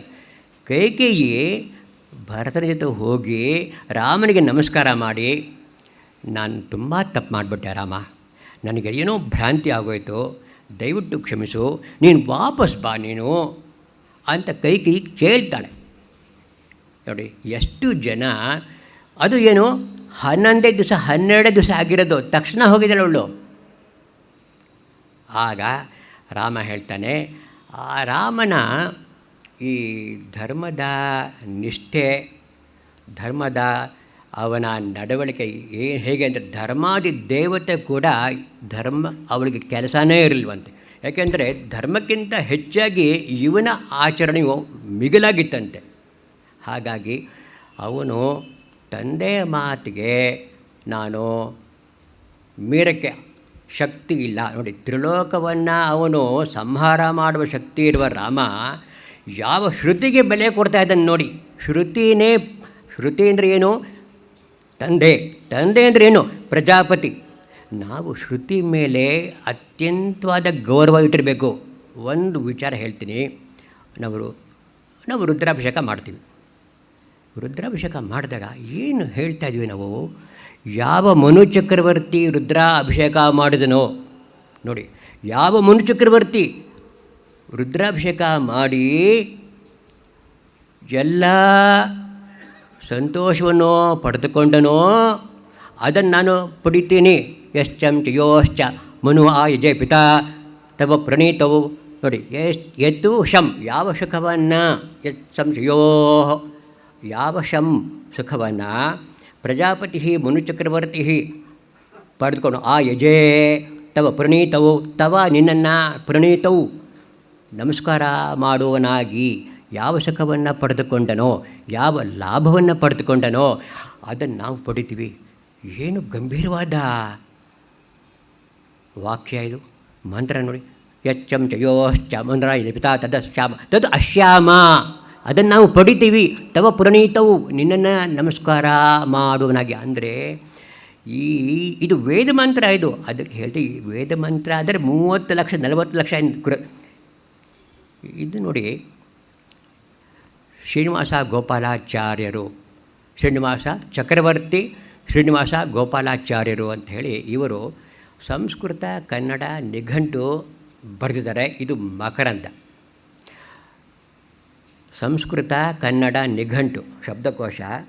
ಇದನ್ನು ನೀವು ದಯವಿಟ್ಟು ಎಲ್ಲಾದರೂ ಸರಿ ಮನೇಲಿ ಇಟ್ಕೊಂಡಿರ್ಬೋದು ಅಥವಾ ಗ್ರಂಥಾಲಯದಲ್ಲಿ ಹೋಗಿ ನೋಡ್ಬೋದು. ಏನಾದ್ರು ಒಂದು ಪದ ತೆಗೆದು ನೋಡಿ, ಎಷ್ಟು ಚೆನ್ನಾಗಿ ಬರೆದಿದ್ದಾರೆ ಅಂದರೆ ಅದು ಓದ್ಬಿಟ್ರೆ ಸಾಕು ನಿಮಗೆ. ಎಷ್ಟು ಒಂದು ರಾಮಾಯಣ ಸುಮ್ಮನೆ ತೆಗೆದು ನೋಡಿ, ಮಹಾಭಾರತ ಸುಮ್ಮನೆ ತೆಗೆದು ಪದಗಳು ಎಷ್ಟು ಚೆನ್ನಾಗಿ ರಾಮಾಯಣದ 1-2 ಪೇಜ್ ಬಿಡ್ರು.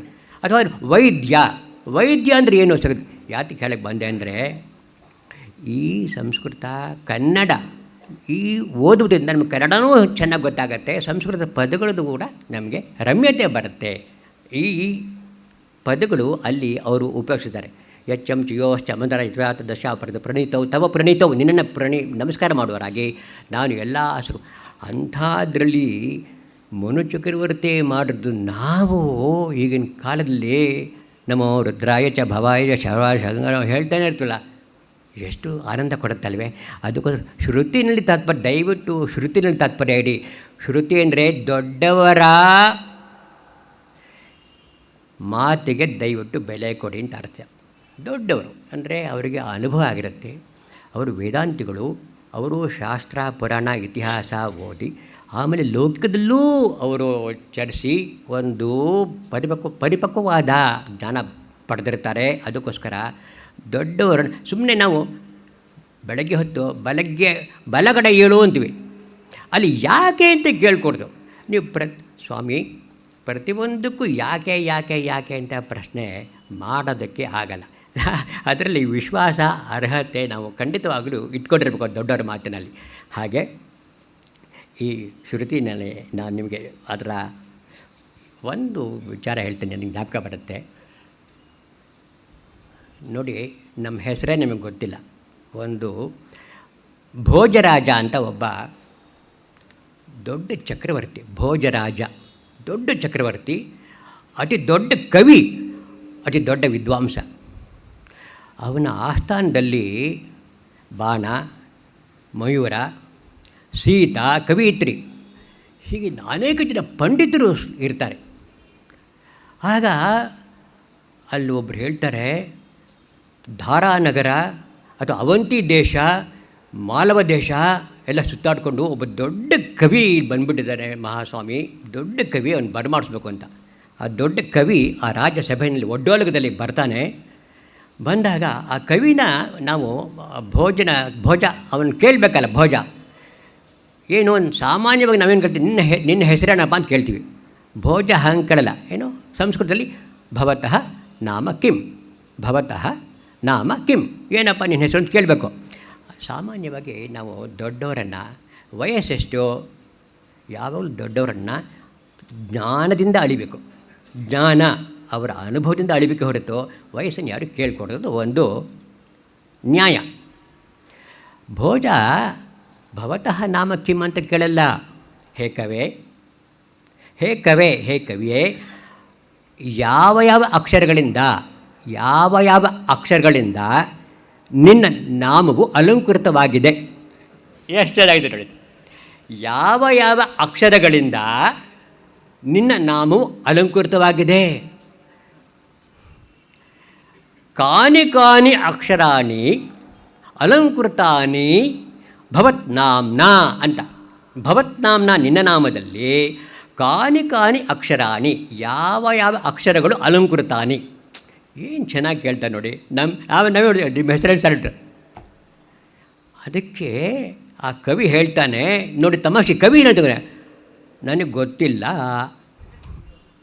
ನೋಡಿ. ಅಹಂ ನಾ ಜಾನಾಮಿ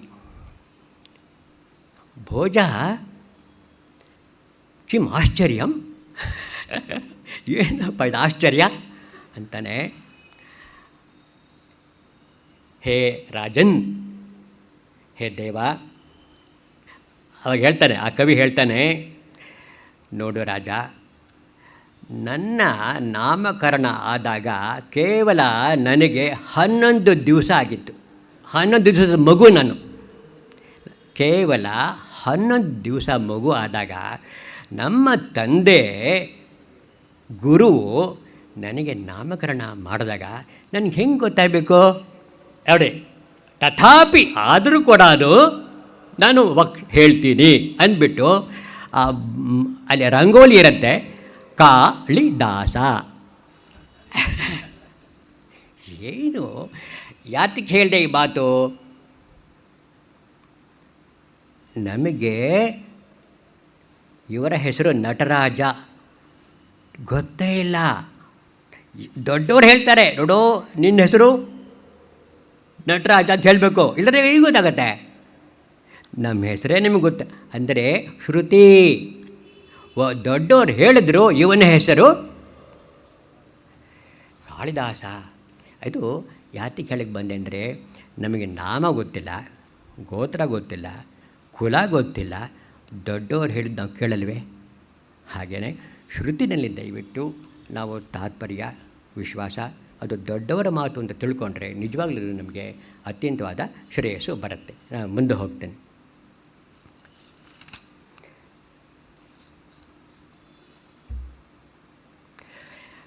ಅರಣ್ಯಕಾಂಡ, ವನವಾಸ ಆಗಿರುತ್ತೆ. ಅರಣ್ಯಕಾಂಡದಲ್ಲಿ ಶೂರ್ಪಣಖ ಬಂದ್ಬಿಡ್ತಾಳೆ. ಅಲ್ಲಿ ಸೀತಾದೇವಿ, ರಾಮ ಇರಬೇಕಾದ್ರೆ ಲಕ್ಷ್ಮಣ, ಶೂರ್ಪಣಖ ಬಂದು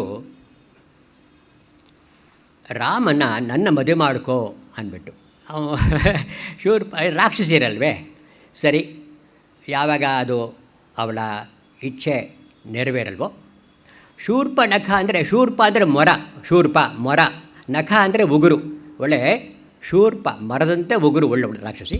ಅವಳು ಯಾವಾಗ ರಾಮ ಬಯಸಲ್ವೋ ಅವಳನ್ನು, ಆಗ ಲಕ್ಷ್ಮಣ ಅವಳಿಗೇನೋ ಒಂದು ಸ್ವಲ್ಪ ಮೂಗು ಕಿವಿ ಎಲ್ಲನೂ ಅವಳಿಗೆ ತೊಂದರೆ ಮಾಡಿಬಿಟ್ಟು, ಆಮೇಲೆ ಅವನು ರಾವಣನ ಹತ್ರ ಹೋಗಿ ಅವಳು ಬಿದ್ದುಬಿಡ್ತಾಳೆ. ರಾವಣ, ನೀನು ಏನು ಸುಮ್ಮನೆ ಅಂತಃಪುರದಲ್ಲಿ ಇದೆಯಾ ನೀನು ನನಗೇನಾಗಿದೆ ನೋಡು ಅಂದ್ಬಿಟ್ಟು ಅಲ್ಲಿ ಏನು ಹೇಳ್ತಾಳೆ ಇಲ್ಲಿ ಶೂರ್ಪಣಖ ಅಂದರೆ, ನೋಡು ರಾವಣ, ರಾಮ ಗೊತ್ತಾಗ್ಬಿಟ್ಟಿದೆ ಅವಳಿಗೆ. ರಾಮ ತುಂಬ ಶೂರ, ತುಂಬ ಅವನು, ಯಾಕೆಂದರೆ ಖರದೂಷಣರು ಸಾವಿರಾರು ಜನ ಖರದೂಷಣರ ಸಾಯಿಸ್ಬಿಟ್ಟಿರ್ತಾನೆ ಅವನು. ಶೂರ್ಪಣಖ ಗೊತ್ತಿರುತ್ತೆ ರಾವಣ ಗೆಲ್ಲಕ್ಕಾಗಲ್ಲ ರಾಮನ ಅಂತ. ಅದಕ್ಕೋಸ್ಕರ ಸೀತಾ ಭಾಳ ಸುಂದರಿ ಅಂತ ಅವನಿಗೆ ಮೋಹಿಸಿಬಿಟ್ಟು ಅವಳನ್ನು ಅಪಹಾರ ಮಾಡು ಅಂತ ಹೇಳ್ತಾನೆ. ಸರಿ, ಈ ರಾವಣನ್ನು ಕೂಡ ಅದೇ ನೆಪ ಮಾಡಿಕೊಂಡು ರಾಮ ಬಂದು ಸೀತಾ ಅಪಹರಣ ಮಾಡುವ ಮಾರೀಚ, ನಿಮಗೆ ಗೊತ್ತಿರಬೇಕು, ಆ ವಿಚಾರ ನಾನು ಹೇಳೋಕ್ಕಾಗಲ್ಲ. ಮಾರೀಚನ ಮಧ್ಯ ತಂದು ಜಿಂಕೆ ರೂಪದಲ್ಲಿ ಅವನು ಚಲಿಸಿ ರಾಮ ಆ ಜಿಂಕೆಯನ್ನು ಅಟಿಸ್ಕೊಂಡು ಹೋಗೋದು. ಆಮೇಲೆ ಮಾರೀಚ ಅವನು ಹಾಸೀತೆ ಅಂತ ಅವನು ಮಾರೀಚ ಸಾಯೋದು. ಲಕ್ಷ್ಮಣ ಅದನ್ನು ಕೇಳಿ ಬರೋದು. ಆ ಸಂದರ್ಭದಲ್ಲಿ ಸೀತೆಗೆ ಯಾರೂ ಹತ್ತಿರ ಇರಲ್ಲ, ಅವಳಿಗೆ ಪ್ರೊಟೆಕ್ಷನ್ಗೋಸ್ಕರ. ಆವಾಗ ರಾಮ ಬಂದು ಅಪಹಾರ ಮಾಡೋದು ನಿಮಗೆ ಗೊತ್ತೇ ಇದೆ. ಹೀಗಾಗಿ ಕತೆ ಮುಂದೆ ಹೋಗುತ್ತೆ. ಹೀಗೆ ಸೀತಾ ಅಪಹರಣ ಆದಮೇಲೆ ರಾಮನಿಗೆ ಶೋಕ. ಆಮೇಲೆ ಬರ್ತಾನೆ ಜಟಾಯು ಬಿದ್ದರೆ, ಜಟಾಯು ಅನ್ನುವ ಗೃಧ್ರ ರಾಜ, ಹದ್ದು, ಅದನ್ನು ಕೇಳಿ ಆ ಜಟಾಯು, ನೋಡು ನಾನು ಈ ಅಪಹರಣನ ನಿವಾರಣೆ ಮಾಡೋಕ್ಕೆ ಹೋದೆ, ಆದರೆ ನನ್ನ ಕೈಲಿ ಆಗಲಿಲ್ಲ, ನನಗೆ ಎಲ್ಲಿ ಎತ್ಕೊಂಡು ಹೋಗಿದ್ದಾಳೆ ಅಂತ ಗೊತ್ತಾಗತ್ತೆ, ನಾನು ಆಮೇಲೆ ಹೇಳ್ತೀನಿ ಅಂತ ಹೇಳಿ ಜಟಾಯು ಆಗುತ್ತೆ. ಆಮೇಲೆ ಅಲ್ಲಿ ಸೀತಾ ಅನ್ವೇಷಣೆ ಮಾಡ್ಕೊಂಡು ಬರ್ತಾ ಇರ್ತಾರೆ. ಆಮೇಲೆ ಅಲ್ಲಿ ಸಂಪಾತಿ ಅಂತ ಜಟಾಯುವಿನ ಸಹೋದರ ಸಂಪಾತಿ ಅವನು ಈ ಕೇಳ್ತಾನೆ, ಇಲ್ಲಿ ಇವರು ಸೀತಾ ಅನ್ವೇಷಣದಲ್ಲಿ ಅವರು ಆ ಮಾತುಗಳನ್ನು ಕೇಳಿ ಆವಾಗ ಸಂಪಾತಿ ಓಹೋ ಯಾರು ರಾಮ ಲಕ್ಷ್ಮಣ ಮಾತು ಹೇಳ್ತಾ ಇದ್ದಾರೆ, ನಾನು ಆ ದಶರಥನಿಗೆ ಅತ್ಯಂತವಾದ ನನಗೆ ವಾತ್ಸಲ್ಯ ಸ್ನೇಹ ನನಗೆ ಫ್ರೆಂಡ್ಶಿಪ್ ಎಲ್ಲ ಇದೆ ಅಂದ್ಬಿಟ್ಟು ಅವನು ಬಂದು ಹೇಳಿ, ನೀವು ಇದಕ್ಕೆ ಭ್ರಾಂತರಾಗಬೇಡಿ, ನಾನು ಸೀತಾ ಎಲ್ಲಿದೆ ಅಂತ ಹೇಳ್ತೀನಿ. ನಾನು ವೃದ್ಧರ ರಾಜರಿಗೆಲ್ಲನೂ ಈ ಕಣ್ಣು ಭಾಳ ತೀಕ್ಷ್ಣ ಚೆನ್ನಾಗಿರುತ್ತೆ, ಅವಳು ಲಂಕಾದಲ್ಲೇ ಇದ್ದಾಳೆ ಅಂತ ಸಂಪಾತಿ ಹೇಳ್ಕೊಳ್ತಾರೆ. ಆಗ ವಾನರರು ಸಮುದ್ರಕ್ಕೆ ಲಂಘನೆ ಮಾಡಬೇಕಲ್ಲ, ಆಗ ಹನುಮಂತನನ್ನು ಹಿಡ್ಕೊಂಡು ಹನುಮಂತ ಇರ್ತಾನೆ, ಅಂಗದ ಇರ್ತಾನೆ ಸುಗ್ರೀವನ ಮಗ, ಇವರೆಲ್ಲವೂ ಸೇರಿ ಹೇಗೆ ಸಮುದ್ರವನ್ನು ತಾರಣ ಮಾಡೋದು, ಹೇಗೆ ಸಮುದ್ರವನ್ನು ಲಂಘನೆ ಮಾಡೋದು ಅಂತ ಇರ್ಬೇಕಾದ್ರೆ ಆಗ ಸಂಪಾತಿ ಆವಾಗ ಇನ್ನೇನು ಮಾಡೋಕ್ಕಾಗಲ್ಲ. ಆವಾಗ ಸುಗ್ರೀವ ಆಜ್ಞೆ ಇರುತ್ತೆ, 15 ದಿವಸದಲ್ಲಿ ಸೀತಾದೇವಿನ ನೀವು ಕರ್ಕೊಂಬರಬೇಕು, ಇಲ್ಲದೇ ಇದ್ದರೆ ನಿಮಗೆ ಮರಣದಂಡನೆ ಅಂತ. ಇನ್ನೇನು ಕಾಲ ಮುಗಿತಾ ಬರುತ್ತೆ, ಇನ್ನು ವಾಪಸ್ ಹೋಗೋಕ್ಕಾಗಲ್ಲ, ಸೀತೆಯೂ ಸಿಕ್ಕಿಲ್ಲ, ಆಮೇಲೆ ಸಮುದ್ರವನ್ನು ನಾವು ದಾಟೋಕ್ಕಾಗಲ್ಲ, ಅದಕ್ಕೋಸ್ಕರ ಇಲ್ಲೇ ಪ್ರಾಯೋಪವೇಶ ಮಾಡಿಬಿಡೋಣ, ಅಂದರೆ ಆತ್ಮಹತ್ಯೆ ಮಾಡ್ಕೊಂಬೇಡ, ನಾವು ವಾಪಸ್ ಹೋದರೆ ಅವನು ಹೊಡೆದಾಕ್ಬಿಡ್ತಾನೆ, ನಾವು ಇಲ್ಲಿ ಸೀತೆಯನ್ನು ನಾವು ಕರ್ಕೊಬರೋಕ್ಕಾಗಲ್ಲ ಅಂದ್ಬಿಟ್ಟು ಆ ಥರ ಮಾತಾಡ್ಕೋತಾ ಇರ್ತಾರೆ. ಆವಾಗ ಸಂಪಾತಿ ಬಂದು ಆಗ ಜಾಗರಿಸ್ತಾನೆ, ನೋಡಪ್ಪ ನಾನು ಹೇಳ್ತೀನಿ, ನಾನು ಮುದುಕಾಗ್ಬಿಟ್ಟಿದ್ದೀನಿ, ಅವಳು ಲಂಕಾದಲ್ಲಿರೋದು ನನ್ನ ಕಣ್ಣು ನನಗೆ ಕಾಣಿಸ್ತಾ ಇದೆ, ನೀವು ದಯವಿಟ್ಟು ಹಾಗೆ ಆತ್ಮಹತ್ಯೆ ವಿಚಾರ ಮಾಡ್ಕೋಬೇಡಿ, ಹಿಂದೆ ನನಗೂ ಕೂಡ ಇದೇ ಥರ ಬುದ್ಧಿ ಬಂದಿತ್ತು. ನಾನು ಜಟಾಯು ಹೋಗ್ತಾ ಇರಬೇಕಾದ್ರೆ ಆವಾಗ ಸೂರ್ಯನ ತಾಪದಿಂದ ಜಟಾಯು ರೆಕ್ಕೆಗಳು ಎಲ್ಲವೂ ಕೂಡ ಭಸ್ಮ ಆಗ್ತಾಯಿತ್ತು, ನಾನು ಅವನನ್ನು ಕಾಪಾಡಿ ಕೆಳಗೆ ತಂದುಬಿಟ್ಟೆ, ನನಗೂ ಕೂಡ ಏಟಾಗಿ ನಾನು ಇಲ್ಲೇ ಇದ್ಬಿಟ್ಟಿದ್ದೀನಿ, ಯಾವುದು ಕೈಗೆ ನನಗೆ ಸಿಗುತ್ತೋ ಆ ಪ್ರಾಣಿಗಳನ್ನ ಇಟ್ಕೊಂಡು ತಿಂತಾಯಿದ್ದೀನಿ, ನಾನು ಕೂಡ ಹೀಗೇ ಆತ್ಮಹತ್ಯೆ ಮಾಡ್ಕೋಬೇಕು ಅಂತ ಇದ್ದೆ. ಆ ಸಮಯದಲ್ಲಿ ಚಂದ್ರಮ ಅಂಥ ಒಬ್ಬ ಮುನಿ ನನಗೆ ಬಂದು ಹೇಳ್ದ, ಹೇ ಸಂಪಾತಿ, ನೀನು ಆತ್ಮಹತ್ಯೆ ಮಾಡಿಕೊಳ್ಳುವುದು ಸರಿಯಲ್ಲ, ಯಾವಾಗಲೂ ಆತ್ಮಹತ್ಯೆ ಮಾಡಿಕೊಳ್ಳೇ ಕೂಡದು, ಯಾವಾಗಲಾದರೂ ಒಂದು ಸಲ ವರ್ಷ ಶತಾದಪಿ 100 ವರ್ಷ ಆದರೂ ಕೂಡ ನರಂ ಯಾತಿ ಆನಂದಂ, ನರರಿಗೆ ಆನಂದ ಅನ್ನೋದು ಬಂದೇ ಬರುತ್ತೆ, ಆದರೆ ನೀನು ಸಮಾಧಾನ ಪಡ್ಕೋಪ ಇದು ಅಂತ ಹೇಳಿ ಅವನಿಗೆ ನೋಡು, ನಾವು ಏನೇನೋ ಸ್ವಕರ್ಮದಿಂದ ಪುಣ್ಯ ಪಾಪ ಅವಶೇಷಗಳಿಂದ ಏನೇನು ನಾವು ಕಷ್ಟ ಸುಖ ಅನುಭವಿಸ್ಬೇಕು ಅವಳ ಅನುಭವಿಸ್ಲೇಬೇಕಪ್ಪ, ಇದನ್ನು ಯಾರು ಏನೂ ತಪ್ಪಿಸೋದಕ್ಕಾಗೋದಿಲ್ಲ, ಆತ್ಮಹತ್ಯೆ ಮಾಡ್ಕೊಂಬಿಟ್ರೆ ಅದೇನೋ ನಿನಗೆ ಹೋಗಲ್ಲ, ತಿರ್ಗಾ ಮುಂದಿನ ಅನುಭವಿಸ್ಬೇಕಾಗತ್ತೆ.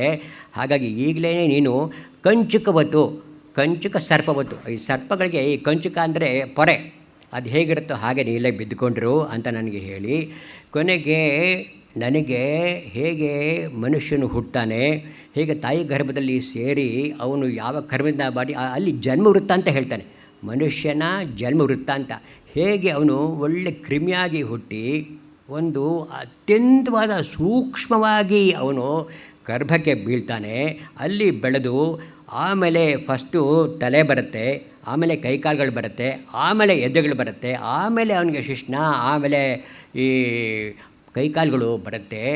ಆಗ ಅವನು ಅತ್ಯಂತವಾಗಿ ಚಿಂತೆ ಪಡ್ತಾ ಇರ್ತಾನೆ, ಹೇ ನಾನು ಪೂರ್ವ ಜನ್ಮಗಳಲ್ಲಿ ನಾನು ಶ್ರೀಮನ್ನಾರಾಯಣನ ನಾನು ಧ್ಯಾನಿಸಲಿಲ್ಲ, ನಾನು ತತ್ವವಿಚಾರ ನಾನು ವಿಚಾರಿಸಿಲ್ಲ, ಬರೀ ಜಗತ್ತಲ್ಲೇ ಮೋಹದಿಂದಲೇ ನಾನು ಕಾಲ ಕಳೆದುಬಿಟ್ಟೆ, ನಾನು ಇನ್ಮೇಲಾದರೂ ನಾನು ಒಳ್ಳೆಯ ಕೆಲಸ ಮಾಡ್ಕೋತೀನಿ ಅಂತ ನಿಶ್ಚಯ ಮಾಡಿಕೊಂಡು ಈ ಭೂಮಿಗೆ ಜನ್ಮ ತಾಳ್ತಾನೆ. ಆದರೆ ತಿರ್ಗಾ ಅವನು ಹುಟ್ಟಿದ ತಕ್ಷಣವೇ ಅವನಿಗೆ ಜಗತ್ತು ಭ್ರಮೆ ಮಾಡಿಬಿಡುತ್ತೆ, ಅವನು ಏನೇನು ಸಂಕಲ್ಪ ಮಾಡ್ಕೊಂಡಿರ್ತಾನೋ ಎಲ್ಲವೂ ಕೂಡ ಅವನು ಕಳ್ಕೊಂಡ್ಬಿಡ್ತಾನೆ. ಹಾಗಾಗಿ ಅವರವರ ಕರ್ಮಗಳು ಏನೇನಿರುತ್ತೋ ಅದನ್ನು ನೀನು ಅನುಭವಿಸಲೇಬೇಕು, ನೀನು ಹಾಗೇ ಇರು ಹೇ ಸಂಪಾತಿ ಅಂತ ಹೇಳಿದ್ದಾರೆ, ಅದಕ್ಕೂ ನಾನು ಇದ್ದೀನಿ. ನೋಡು, ನನಗೆ ರಾಮ ಲಕ್ಷ್ಮಣರು ಆ ವಿಚಾರ ತಿಳಿದ ತಕ್ಷಣ ನನಗೆ ಹೊಸ ರೆಕ್ಕೆಗಳು ಬಂತು. ನನಗೆ ಆ ಚಂದ್ರಮುನಿ ಹೇಳಿದ್ದ, ಯಾವಾಗ ಇಲ್ಲಿ ಬರ್ತಾರೆ ವಾನರರು, ಅವರು ರಾಮ ಲಕ್ಷ್ಮಣರು ಬರ್ತಾರೆ ಇಲ್ಲಿಗೆ ಸೀತೆ ಹುಡುಗೋಕ್ಕೋಸ್ಕರ, ಆವಾಗ ನೀನು ಸೀತೆಗೆ ಎಲ್ಲಿದ್ದಾಳೆ ಅಂತ ಹೇಳು, ಆಗ ನಿಮಗೆ ರೆಕ್ಕೆ ಎಲ್ಲ ತಿರ್ಗಾ ಬರುತ್ತೆ ಅಂತ ಹೇಳ್ತಾನೆ. ನೋಡು, ನಿಂಗೆ ರೆಕ್ಕೆ ಬಂತು ಅಂಥೇಳಿ ಅವನು ನಿರ್ಗಮಿಸ್ಬಿಡ್ತ ಆ ಇದಕ್ಕೆ. ಆಮೇಲೆ ಸಮುದ್ರ ತಾರಣ ಮಾಡೋದು ಯೋಚನೆ ಮಾಡ್ತಾರೆ.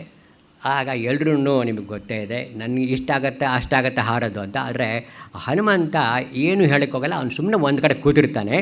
ಆಗ ಹನುಮಂತ ಜಾಂಬವಂತ ಹನುಮಂತನಿಗೆ ಪ್ರೋತ್ಸಾಹ ಮಾಡ್ತಾನೆ. ಹನುಮಂತನಿಗೆ ಜಾಂಬವಂತ ಪ್ರೋತ್ಸಾಹ ಮಾಡ್ತಾನೆ. ನೋಡಿ, ಎಲ್ರಿಗೂ ಪ್ರೋತ್ಸಾಹ ಬೇಕು. ನಮ್ಮಂಥವ್ರಿಗೆ ಇನ್ನೂ ಫಸ್ಟ್ ಟೈಮ್ ಮಾಡ್ತಾ ಇರೋದು, ಸೆಕೆಂಡ್ ಟೈಮ್ ಮಾಡ್ತಾ ಇರೋದು, ಎಲ್ರಿಗೂ ಫಸ್ಟು ಯಾರು ಸಂಗೀತ ಹೇಳ್ತಾರೆ ಅಂದರೆ ಅವನು ಒಂದು ಸಲ ವೇದಿಕೆಗೆ ಹೋಗಲೇಬೇಕಲ್ಲ. ಪ್ರೋತ್ಸಾಹ ಹನುಮಂತನಿಗೆ ಪ್ರೋತ್ಸಾಹ ಮಾಡ್ತಾರೆ. ಏನು ಹನುಮಂತನಿಗೆ ಒಂದು ಶಾಪ ಥರ ಇರುತ್ತೆ. ಯಾಕೆ ಅವನು ಭಾಳ ಚೇಷ್ಟೆ ಮಾಡ್ತಾ ಇರ್ತಾನೆ. ಅದಕ್ಕೋಸ್ಕರ ಯಾರಾದರೂ ನನ್ನ ಜ್ಞಾಪಿಸಿದರೆ ನಿನ್ನ ಬಲನೇ ನಿನಗೆ ಆ ಬಲ ಬರಲಿ ಅಂತ. ಹಾಗಾಗಿ ಜಾಂಬವಂತ ಹನುಮಂತನಿಗೆ ಜ್ಞಾಪಿಸ್ತಾನೆ, ನೀನು ಕೇಸರಿ ಮಗಪ್ಪ, ನೀನು ಹಾರದಿಗೆ ಶಕ್ತಿನ ಅವನ್ನೆಲ್ಲ ಬೆಳಿತಾನೆ. ಆಮೇಲೆ ಅವನು ಲಂಕಾನ ದಾಟಿ ಅವನು ಸೀತೆಯನ್ನು ಅನ್ವೇಷಣೆ ಮಾಡೋಕ್ಕೆ ಅವನು ಹೋಗ್ತಾನೆ. ಅಲ್ಲಿ ಆ ಸುಂದರಕಾಂಡದಲ್ಲಿ ಮೊದಲನೆಯ ಅಧ್ಯಾಯವೇ ಸುಮಾರು 220 ಶ್ಲೋಕ ಅವನು ಬರೀ ಆ ಸಮುದ್ರ ಲಂಘನ ಶ್ಲೋಕ. ಅದು ಅಲ್ಲಿ ಮೈನಕ ಪರ್ವತ ಬರೋದು, ನಾಗಮಾತಾ ಬರೋದು, ಇವೆಲ್ಲವೂ ಒಂದು ಅವನಿಗೆ ಆಶೀರ್ವಾದ ಮಾಡೋದು. ಹೀಗೆ ಆಮೇಲೆ ಛಾಯಾಗ್ರಹ ಅಂತ ಒಂದು ಬರುತ್ತೆ ಸಮುದ್ರದಲ್ಲಿ, ಒಂದು ಛಾಯಾಗ್ರಹ ಅಂತಲೂ ಒಂದು ಬರುತ್ತೆ, ಛಾಯಾಮಾತ. ಅದೇನಪ್ಪ ಅಂದರೆ ಅಲ್ಲಿ ಏನಾದ್ರು ನೆರಳು ಬಿದ್ದುಬಿಟ್ರೆ ಆ ನೆರಳನ್ನೇ ಅದು ತಿನ್ಬಿಡುತ್ತಂತೆ ಆಕಾರನ. ಅಲ್ಲಿ ಇದು ಒಂದು ದೊಡ್ಡ ವಿಸ್ಮಯವಾದ ಸಂಗತಿ ಇದು. ಆದ್ದರಿಂದ ಇದೆಲ್ಲ ಅವನು ದಾಟಿ ಅವನು ಲಂಕೆಗೆ ಹೋಗ್ತಾನೆ. ಲಂಕಿಣಿ ದೇವಿನ ಅವನು ಯಾವಾಗ ಹೊಡಿತಾನೋ, ಲಂಕಿಣಿ ದೇವಿ ಹೇಳ್ತಾಳೆ, ಹೇ ಹನುಮನ್, ನಿನಗೆ ಕಾರ್ಯಸಿದ್ಧಿ ಆಗತ್ತೆ, ನನಗೆ ಇದು ಗೊತ್ತಾಗಿದೆ ನನಗೆ ಅಂತ ಹೇಳಿ ಅವನು ಲಂಕಾ ಪ್ರವೇಶ ಮಾಡ್ತಾನೆ. ಲಂಕಾ ಪ್ರವೇಶ ಮಾಡಿ ಅಲ್ಲಿ ಸೀತಾದೇವಿಯನ್ನು ಬಹಳ ಅತ್ಯಂತವಾಗಿ, ಎಂಥ ಕಷ್ಟ ಅಂತ ನೋಡಿ, ರಾವಣ ಅಂತಃಪುರಕ್ಕೆ ಹೋಗ್ಬೇಕು ಅವನು. He has to enter the harem of ಎಲ್ಲ ಸ್ತ್ರೀಯರನ್ನು ಎಲ್ಲೆಲ್ಲಿದ್ದನ್ನು ಹುಡುಕಬೇಕು. ಆದರೆ ಇವನು ನಿಷ್ಠೆ ಬ್ರಹ್ಮಚಾರಿ, ಇಂಥ ಕಷ್ಟ ಬಂತಲ್ಲ ಅಂತ ಅವನು ತಿಳ್ಕೊತಾನೆ. ಆದರೆ ಆ ಪವಿತ್ರತೆ ಅವನನ್ನು ಕಾಪಾಡುತ್ತೆ. ಅವನು ಒಳ್ಳೆ ಆ ಚಿರಂಜೀವಿಯಾಗಿ ಒಳ್ಳೆ ಬ್ರಹ್ಮಚಾರಿಯಾಗಿ ಇದ್ದ. ಅದಕ್ಕೋಸ್ಕರ ಇವನಿಗೆ ಯಾವ ವಿಕಲವೂ ಆಗೋದಿಲ್ಲ. ಆಮೇಲೆ ಇವನು ಸೀತಾ, ಇದಕ್ಕೆ ಮುಂಚೆ ಸುಗ್ರೀವ ವಾಲಿ, ಅದು ನಿಮಗೆ ಗೊತ್ತಿದೆ, ವಾಲಿ ವಧೆ ಮಾಡೋದು, ಅದನ್ನು ನಾನು ಬಿಟ್ಟಿದ್ದೆ. ಇಲ್ಲಿ ಸುಗ್ರೀವನ ಮಿತ್ರತ್ವ ಸಿಗತ್ತೆ. ಸರಿ, ವಾಲಿನ ವಧೆ ಮಾಡೋದು, ಆಮೇಲೆ ಅವರಿಂದ ಮುಂದೆ ಹೋಗೋದು ಇದಾಗತ್ತದೆ.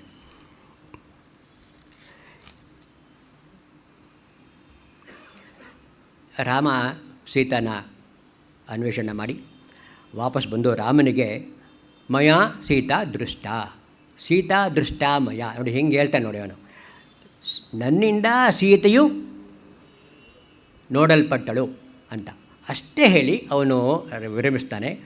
ಆವಾಗ ಅವನಿಗೆ ಭಾಳ ಸಂತೋಷ ಆಗ್ಬಿಡುತ್ತೆ ರಾಮನಿಗೆ.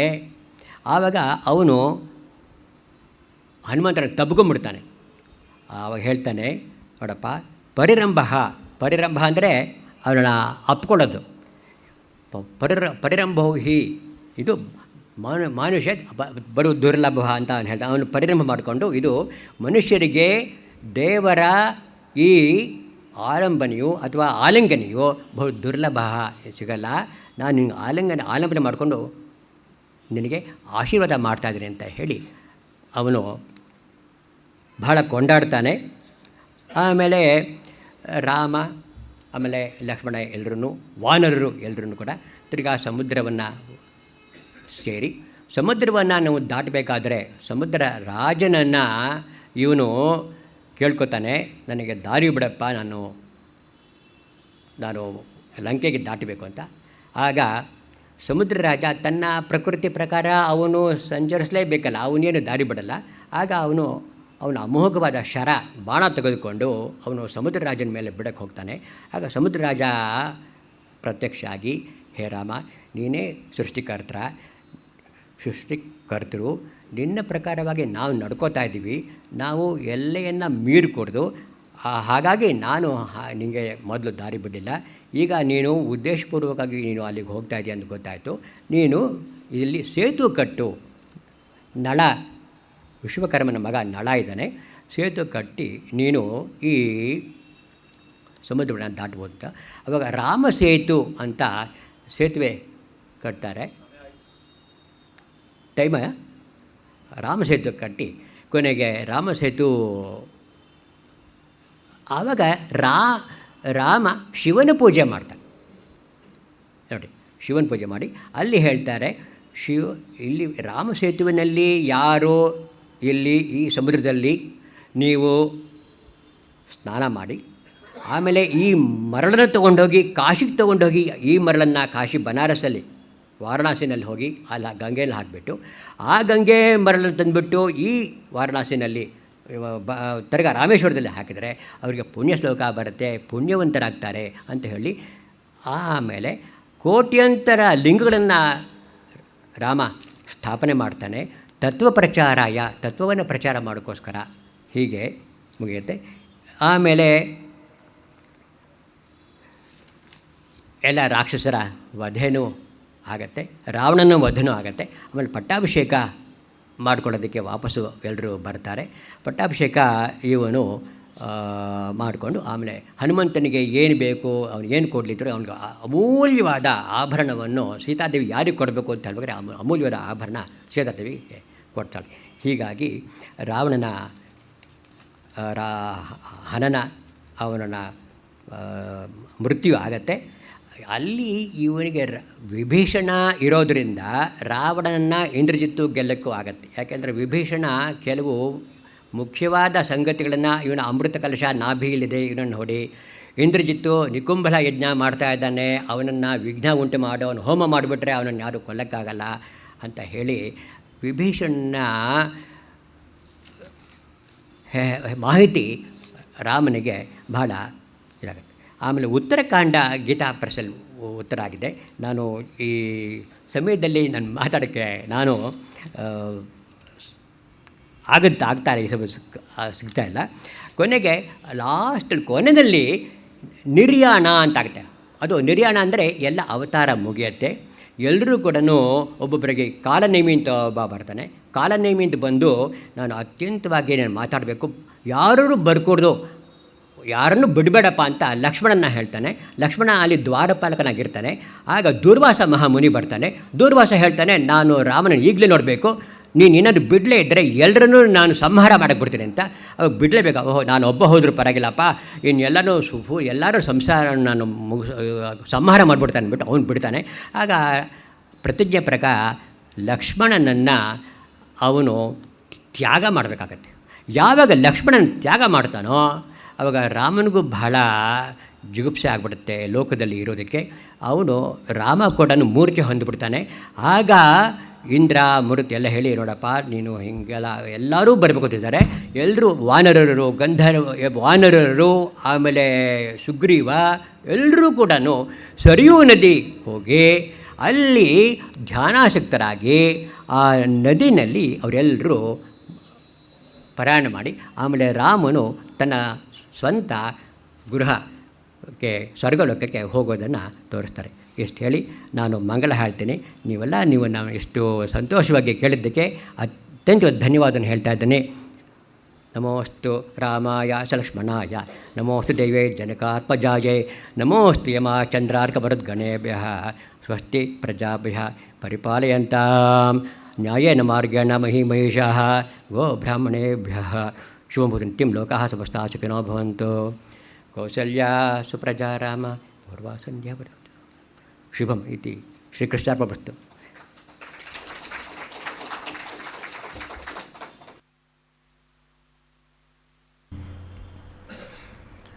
ನಾಳೆಯಿಂದ ಒಂದು ವಿಶೇಷ ಕಾರ್ಯಕ್ರಮ ಸರಣಿ ಇರುತ್ತೆ. ನಾಳೆ ಕಾರ್ಯಕ್ರಮ 6 ಗಂಟೆಗಿರುತ್ತೆ, ದಯವಿಟ್ಟು ಗಮನಿಸಬೇಕು.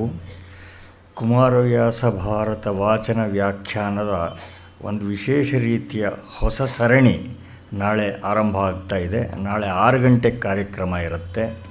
ಹಿಂದಿನ ಸರಣಿಗಳಲ್ಲಿ ಇದ್ದಂತೆ ಚಂದ್ರಶೇಖರ ಕಿದಿರಾಯ ಅವರಿಂದ ವಾಚನ, ವಿದ್ವಾನ್ ಎಚ್.ಎಸ್. ವೇಣುಗೋಪಾಲ್ ಅವರಿಂದ ವೇಣುವಾದನ, ಶತಾವಧಾನಿ ಡಾಕ್ಟರ್ ರಾ ಗಣೇಶ್ ಅವರಿಂದ ವ್ಯಾಖ್ಯಾನ ಇರುತ್ತೆ. ನಾಳೆ ದಿವಸ ಈ ಸರಣಿ ಪ್ರಾಯಶಃ ಇನ್ನೊಂದು 2 ವರ್ಷವೇ ಅದು ಆ ಸರಣಿ ಮುಂದುವರಿಯಬಹುದು. ಆ ಸರಣಿಯ ಮೊದಲ ಕಾರ್ಯಕ್ರಮದ ಉದ್ಘಾಟನೆ ಮಾಡಿ ಆಶೀರ್ವದಿಸೋದಕ್ಕೋಸ್ಕರ ರಾಮಚಂದ್ರಾಪುರ ಮಠದ ಶ್ರೀ ರಾಘವೇಶ್ವರ ಭಾರತಿ ಸ್ವಾಮಿಗಳು ಇಲ್ಲಿ ದಯಮಾಡಿಸ್ತಾ ಇದ್ದಾರೆ. ಅವರ ಅನುಗ್ರಹ ಭಾಷಣ ಇರುತ್ತೆ. ಹೀಗಾಗಿ ನಾಳೆ 6 ಗಂಟೆಗೆ ಆ ಕಾರ್ಯಕ್ರಮ ಇರುತ್ತೆ. ತಾವೆಲ್ಲ ಬರಬೇಕು ಅಂತ ವಿನಂತಿ. ಇಷ್ಟೊತ್ತು ಅಧ್ಯಾತ್ಮ ರಾಮಾಯಣದ ಪರಿಚಯ ಮಾಡಿಕೊಟ್ಟಿದ್ದಾರೆ ಮಿತ್ರರಾದ BS ನಾಗರಾಜ್ ಅವರು.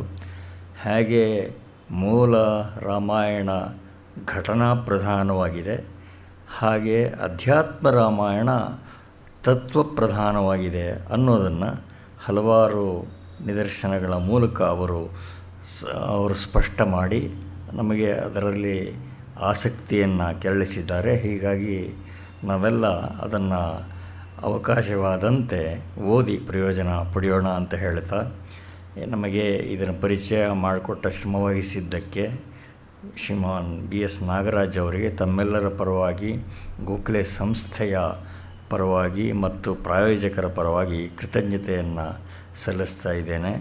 ಪ್ರಾಯೋಜಕರ ಮಾಸ್ತಿ ವೆಂಕಟೇಶ ಅಯ್ಯಂಗಾರ್ ಜೀವನ ಕಾರ್ಯಾಲಯ ಟ್ರಸ್ಟ್ನ ಸಂಚಾಲಕರಾದ ಡಾಕ್ಟರ್ ವಸಂತಶ್ರೀ ಅವರು ದಯವಿಟ್ಟು ಗೌರವಾರ್ಪಣೆ ಮಾಡಬೇಕು ಅಂತ